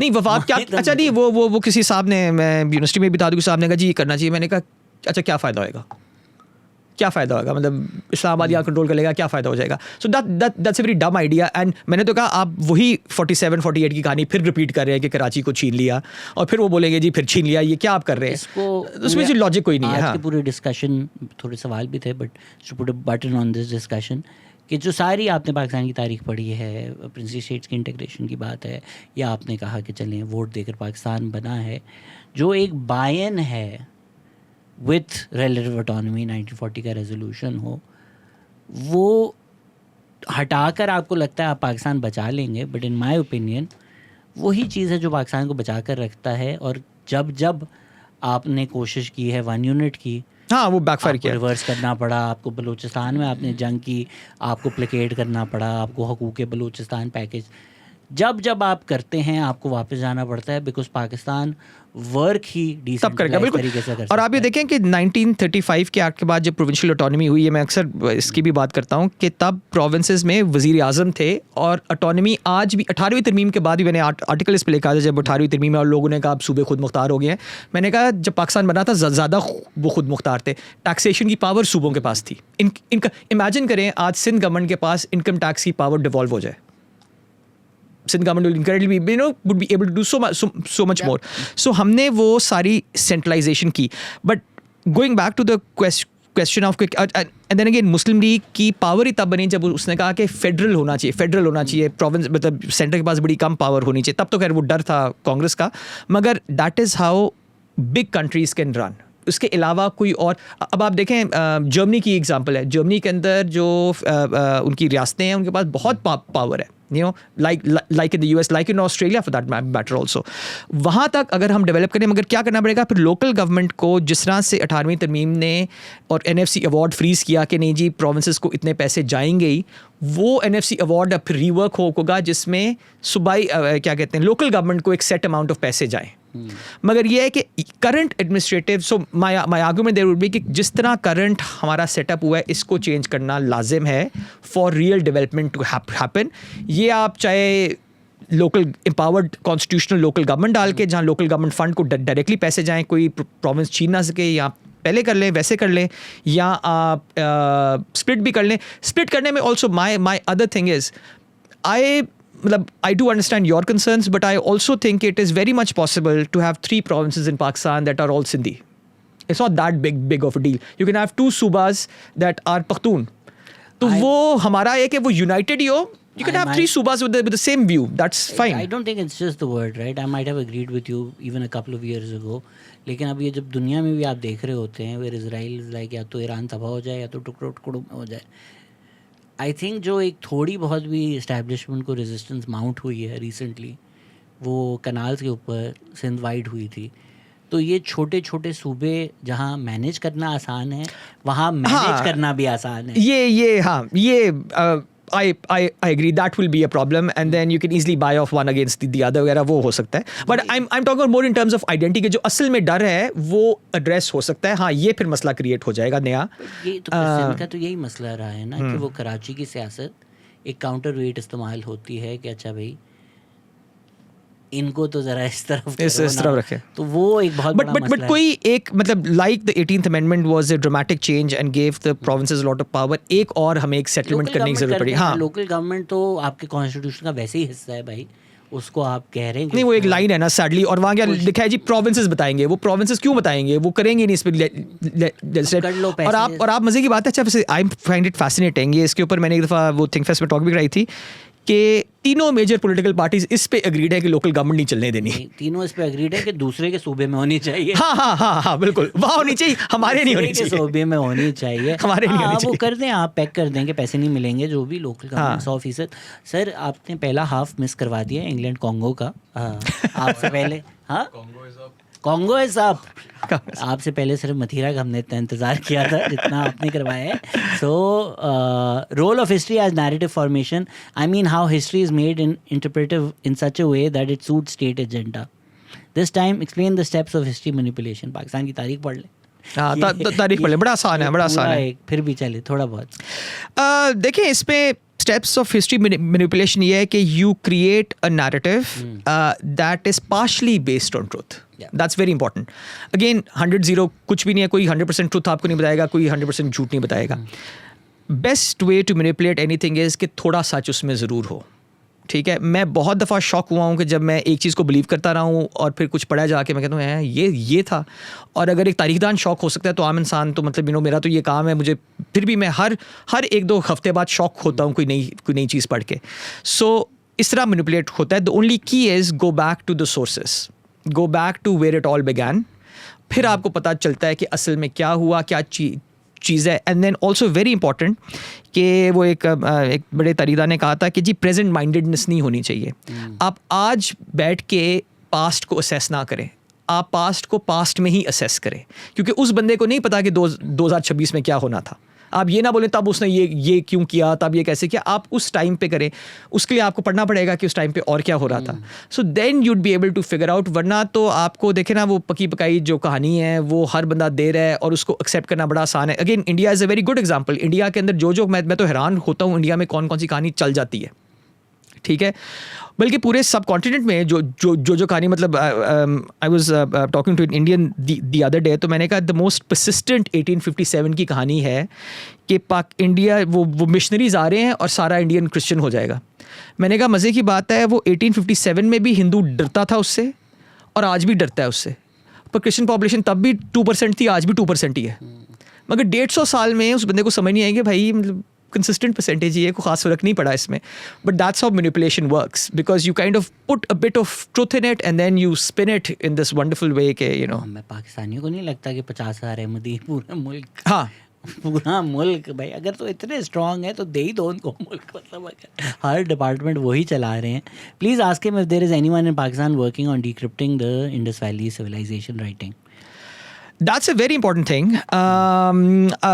I've heard a few people working on it, पर मसला ये है कि मतलब एक को तो खैर मैंने थोड़ा सा नाराज़ कर दिया ये पूछ के कि आपको आता क्या है बिकॉज ये इतना आसान काम तो नहीं है ना। नहीं है ना। हाँ, तो वो तो ये है कि देखिए Indus valley is a big gap और इसके ऊपर आर्कियोलॉजिकली बड़ा काम नहीं हो रहा। बल्कि मैं अभी मोहनजोदाड़ो गया था तो वहाँ वो यही बता रहे थे कि हर साल कुछ सोचते हैं कि जो खुदा भी है उसको भी छुपा दें ताकि वो तबाह ना हो जाए। तो हमारा तो बड़ा रिवर्स में कहानी वहाँ जारी है। अगेन हम तारीख पे वो इम्पोर्टेंट नहीं। आज भी आप देखें जी पाकिस्तान की गवर्नमेंट की फोकस क्या है कि जी स्टेम हो, स्टीम हो, ये हो। मैंने कहा जी बाकी जो शोबे हैं वहाँ भी आप थोड़ा सा पैसे लगा लें। और ये मैंने किसी HEC के बंदे से पूछी, मैंने कहा देखें 25 साल अब हो गए HEC को, किसी ने ये पैसे जमा करके देखा है कि स्टेम एजुकेशन पे कितने बिलियंस लगाए हैं, billions of dollars I think, और सोशल साइंसेस पे कितने पैसे लगाए हैं। ज़मीन आसमान का फ़र्क है। आई वुड से कि 90 और 10% होगा, और वो 90% खर्च करने का फ़र्क क्या पड़ा है। ठीक है, ये हम वो डिस्कस ही नहीं करते बिकॉज ये जी इसका क्या फ़ायदा है, उसका क्या फ़ायदा है। But these are very important critical things. And वो इन्होंने उसकी इंडस वैली की बात की। One of the very interesting books commission by the government of Pakistan was by sir John Marshall, जो हमारे आर्कियोलॉजिकल सर्वे के हेड थे और इंडियन आर्कियोलॉजिकल सर्वे के भी थे प्री पार्टीशन। तो उन्होंने किताब लिखी थी 5000 ईयर्स ऑफ पाकिस्तान। तो उन्होंने तो लिंक किया था पाकिस्तान को। वो आज हमें बड़ा अजीब लगे ये करके, आज हमें मजाक लगे। हाँ 5,000 साल अभी तो है ना। हाँ, आज हमें मजाक लगे, मगर उन्होंने गवर्नमेंट ने, और मैं जान के कह रहा था गवर्नमेंट ने कमीशन की। तो ये नहीं है कि प्राइवेट बंदे ने, कोई तारीखदान को शौक चढ़ा था वो आर्कियोलॉजिस्ट को। गवर्नमेंट का ये था कि हम 5000 पुरानी जो हमारी मिरास है हम उसके हैं। आज वही मजाक लगे कि ये क्या पागल बातें कर रहे हैं। What do historians do in Pakistan? कुछ नहीं, बातें करते हैं वैसे। वैसे आपने जब बोला कि 90% स्टेम में लगाए, किया क्या है? उनको आपको कहूटा लेके जाना, बोला देख ये किया है हमने। वो सेपरेट है, वो HEC ने तो नहीं दिया ना। अच्छा हाँ, ये this is a very good example. That is money that's coming from elsewhere, that's actually done work. इन लोगों ने क्या, जो नॉर्मल साइंटिस्ट ने पढ़ाने के लिए GC यूनिवर्सिटी में जो पैसा लगाया, वो प्री पार्टीशन ज़्यादा लगा था। लगा ना। वो मैं किसी को कह रहा था कि इस खित्ते से लग गया कहीं तो लगा। कि इस खित्ते के जो सारे जो नोबेल लॉरिएट्स हैं वो प्री पार्टीशन ही हैं। जब बड़े कम कॉलेजेस और स्कूल्स, तो शायद वहाँ बड़ा अच्छा पढ़ाते होंगे। Does politicization of Indus water leads to wars in near future in time, increasing climate change vulnerabilities? मेरे ख्याल में इंडिया पाकिस्तान की जंग हो जाएगी, नेक्स्ट जंग इसी पे। और आजकल में आपने वो देखा होगा, जो हमने अभी इस्लामाबाद में कॉन्फ्रेंस हुई है, हमारे ज़रा मुसद्दिक मलिक साहब काफ़ी इमोशनल हो गए थे थोड़े बहुत, मगर very rightly so, because Indus water का अगर ये उन्होंने इंडिया ने एब्रोगेट कर दी या छोड़ दी तो उसका बड़ा ड्रामेटिक इफेक्ट पड़ेगा। बट आई ऑल्सो थिंक कि Pakistan, see we need to be very, इतनी टेक्नोलॉजी अब एडवांस कर गई है कि वी नीड टू सी के water redistribution within the country कैसे हो रही है। हमने अभी भी, मतलब which is a grand shame कि वी आर स्टिल, नहरें जो हैं वो 50 साल पहले एक थी। पंजाब की तो खैर 150 साल पुरानी नहरें हैं। ठीक है भाई, खुदा के वास्ते कोई मॉडर्न टेक्नोलॉजी वहाँ डालें, कुछ करें। अभी भी इरिगेशन जो नेटवर्क है बेसिक, वो उतना पुराना है। मैं आपको एक सिंपल सी एग्जांपल दूँ। अभी मैं ड्राइव करके जब आया कराची फ्रॉम लाहौर, तो मोहनजोदाड़ो गया। सखर से जब मोहनजोदाड़ो जा रहा था, सैलिनिटी की वजह से हज़ारों एकड़ ज़मीन ख़राब हुई है। किसी को फ़र्क नहीं पड़ता। मैंने लोगों से पूछा, मैंने कहा जी क्या यहाँ के कुछ गवर्नमेंट ऑफिशियल्स पूछा? हाँ। मैंने कहा but this is a ticking time bomb. what is going to happen in the next 5-10 years, जब सिंध की इतनी लाखों एकड़ फिर ये ज़मीन बन जाएगी और वो बंजर होगी, वहाँ जो लोग वहाँ के जो डिपेंडेंट हैं उनका क्या होगा, क्या चीज़ है। तो मतलब मैं एक पागल आदमी हूँ जो इस बात पे रोता रहता है, किसी को कोई फ़र्क नहीं। मैं तो हैरान, माई जॉ ड्रॉप्ड कि आप लिटरली सखर से आप मोहनजोदाड़ो जाएं, 90% जो रास्ता है ना वो नमक है ऊपर। पूरी इकॉनमी तबाह हो चुकी है, मछेरे फारिग हो चुके हैं बेचारे, कुछ उनके पास करने को जब पानी नहीं आता। इंडस वाटर पे सबको रियलाइज़ हो गया इंडिया पानी रोक लेगा, तो ये तो जंग है, ये तो एग्जिस्टेंशियल है। और हम जो खुद कर रहे हैं उसके साथ, तो आप हर टाइम 40-50% जो मिलना चाहिए सक्कर बराज पे, कोटरी बराज पे, उससे कम मिलता है। और आप कैनाल्स को देखें ना, अगर आप मैंने काफ़ी साल पुराना है वो है, कैनाल्स में दे से कि जी जब वाटर, क्योंकि हमने कैनाल्स की लाइनिंग नहीं की हुई, a lot of water gets lost through that. अगर वो 20-25% वही बचा, मतलब you know we need to begin thinking about these things. वो नहीं है ना भाई, जब आपको कोई वो नहीं है कि सिंध में पानी गया नहीं गया नहीं फ़र्क पड़ता, तो आप अपनी इरिगेशन टेक्निक्स अपस्ट्रीम नहीं अब बेहतर ही नहीं करेंगे, आपको बिल्कुल फ़र्क नहीं पड़ेगा। अपने टीवी पे आके वो पानी ज़ाया ही तो हो रहा है। Osama Tariq कह रहे हैं he was my teacher at ITU. Okay, Osama. Great man. I read his book Princely Affair. It was a good book to read. Thank you. Were the princely states really pro-independence from the start, or did they have a change of policy after independence? Different. They were pro their own independence. Mehrgarh history, अभी तो एक लंबी बात हो जाएगी। मेहरगढ़ पढ़े उसके बारे में गूगल करे और पढ़े। Balochistan future question mark. Of Balochi, इसके ऊपर तो एक सेपरेट पॉडकास्ट होगी।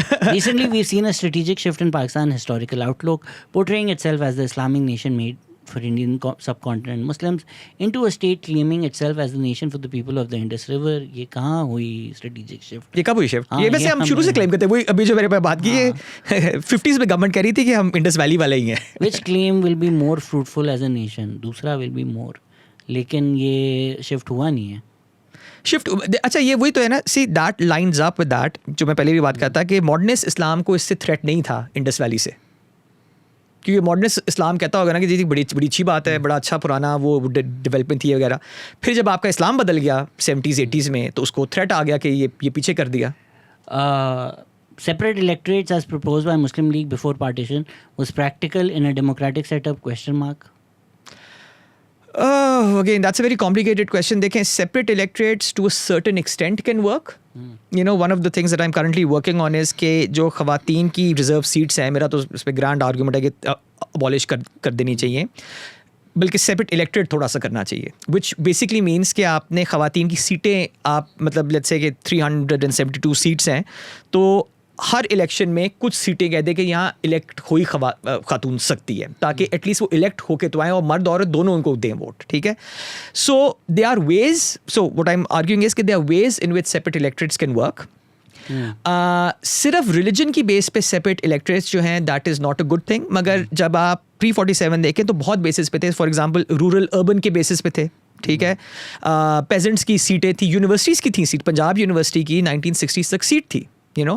So there are multiple ways in which separate electorates can be useful. They can also create division, मगर they can also heal divisions. It just depends कि आप उनको organize कैसे करते हैं। What is the future of graduates of arts, liberal arts in Pakistan if going abroad is not an option? देखिए, future is what you make of it. मैं ये काफ़ी दफ़ा ये लोगों को बताता हूँ कि लिबरल आर्ट्स एजुकेशन या सोशल साइंसेज की जो एजुकेशन है, वो सिर्फ एक चीज़ आपको सिखाती है, how to think and analyse, ठीक है। That is something that can be used anywhere, right. That can be, वो आप एक बैंक में चले जाएं तो वो आप यूज़ करेंगे वो थॉट ऑफ एनालिसिस। अब मैं आपको एक सिंपल एग्जांपल दूं कि मेरे एक स्टूडेंट था ऑक्सफोर्ड में, वो बहुत मतलब एवरेज था ऑक्सफोर्ड के लिहाज से, तो उसने तारीख में डिग्री की, फजूल सा थीसिस था। मैंने कहा इसको क्या मिलेगा, ठीक है। थोड़ी देर बाद ही वो एक्सेंचर में $1.5 लाख कमा रहा था, ठीक है। वाई? एनालिसिस, यू नो, आपका हिस्ट्री 101 में या पॉलिटिकल साइंस 101 में क्या सिखाते हैं? एनालाइज कैसे करना है, ठीक है। तो दुनिया में 90% काम एनालिसिस का और सोच का ही है। This is what they tell us. अब मैं आपको एक और एग्जांपल दूं, इसके अंदर वो मैं एक दफ़ा मिला, वो HP की प्रेसिडेंट कार्ली फियोना थी, काफ़ी साल पुरानी बात है, तो उनकी तारीख में डिग्री थी। तो मैंने कहा आप HP की प्रेसिडेंट हैं, आपकी तारीख में डिग्री है? तो उन्होंने कहा मैं कौन सा कंप्यूटर बनाती हूँ, वो तो जो सॉफ्टवेयर इंजीनियर मैंने रखा हुआ है उसने बनाना है ना, मैंने थोड़ा बनाना है। मैंने तो अच्छी अच्छी बातें करनी है उसके बारे में। तो तारीख बातें करना सिखाता है, एनालाइज करना सिखाता है, मार्केट देखना सिखाता है, वगैरह वगैरह। सो वो मुझे अच्छी तरह से वो याद है कि these are the higher level thinking things that again हम यहाँ उसको एम्फसाइज ही नहीं करें। लोग कहते हैं जी फिलोसफी का क्या काम है, पाकिस्तान में फिलोसफी के डिपार्टमेंट बंद हो रहे हैं, राइट। भाई फिलोसफर्स ने तो दुनिया हिला कर रखी, कहाँ से डेमोक्रेसी का कॉन्सेप्ट आया? एक फिलोसॉफिकल कॉन्सेप्ट है ना। इक्वल राइट्स का कॉन्सेप्ट कहाँ से है? ह्यूमन राइट्स का कॉन्सेप्ट कहाँ से है? ये सारे फिलोसॉफिकल है ना rights. Even though they R A religion, तो वो रिलीजियस फिलोसफी भी तो है ना। तो ये सारे थिंकर्स ही थे ना, तो अगर इनको आप बाहर फेंक देंगे तो आपकी ये कंप्यूटर साइंस और इंजीनियर ने ना, अच्छा ये थी जल्दी चीज़ें भी हो रही हैं चेंज। देखिए आज भी जो फिलॉसफी 2000 साल पहले की थी आज भी हम डिस्कस कर रहे हैं। डेटा साइंस 5 साल पहले की आज नहीं डिस्कस करें और 5 साल बाद नहीं करेंगे discuss. As per your research on early Constituent Assembly debates, do you think Pakistan could have been thought or structured very differently as a progressive state? I think पूरी podcast में यही यही डिस्कस हुआ, एंड आई थिंक इस पे और होना चाहिए, मतलब you know once I have done most of the book तो will be very interesting to discuss chapter by chapter because it's fascinating कि what people thought Pakistan should be. And I think Jinnah sahab ने जो कुछ किया कहा, एक बात उन्होंने बड़ी अच्छी की, उन्होंने कहा कि ये कंस्टिट्यूट असेंबली फैसला करेगी कि पाकिस्तान का फ्यूचर क्या होगा, जो उन्होंने 11 अगस्त को भी कहा था कि ये आपका टास्क है। तो एक तरह से उन्होंने by the end of it कहा कि ये डेमोक्रेटिक टास्क किया है कि आप जो सारे यहाँ जमा हुए हैं अक्लमंद लोग, आपको ज़रा कुछ सेंसिबल इस पे फैसला कर लें। तो कलेक्टिव विजडम में मेरा अभी भी थोड़ा बहुत बिलीफ है, और तब की जो कलेक्टिव विजडम थी उसके अंदर काफ़ी कुछ सोल्यूशंस थे। Even you know again to quote Mujib, जो 6 points were very creative ways to keep Pakistan one. We don't teach it like that, we teach के जी अलहदा होने का कॉन्सेप्ट था, अलहदा होने का कॉन्सेप्ट था 1 लाइन बांग्लादेश बनाओ। 6 पॉइंट्स क्या थे कि 6 डिफरेंट तरीक़ों से हम चाहेंगे कि ये मुल्क एक रहे इवेंचुअली। तो Pakistan can be imagined in multiple ways. और आज भी यू नो मैं तारीखदान हूँ तो मतलब I feel bit awkward saying this, बहुत कुछ तारीख में हुआ, we can't change any of it because it happened, we can analyse it and learn from it, but we can fix everything in Pakistan if you want it today. हम वो चाहते नहीं हैं, वो एक मसला है, और फिर हम डिस्कस करना शुरू करते हैं, अच्छा जी उसने ये कहा तो उसने वो कहा, ठीक है वो कहा, we need to assess and analyse this, learn from it and actually fix it, because आज भी हमारी पार्लियामेंट एक तरीके से सॉवरन ही है, तो वो फैसले बड़े कुछ कर सकती है अगर वो करना चाहे तो। मैंने अपनी एक्स को भी यही कहा कि हो गया बहुत कुछ, हो गया ना, आगे चलते हैं ना, बहुत कुछ टूट गया। हाँ। अब हमें जो है वो है, इसको लेकर हमें आगे चलना चाहिए, तो मुल्क को या अपने आप को भी सोचें समझें, आगे बढ़ें, खुश रहें, take care, thank you so much for your time, thank you for listening, take care, bye bye.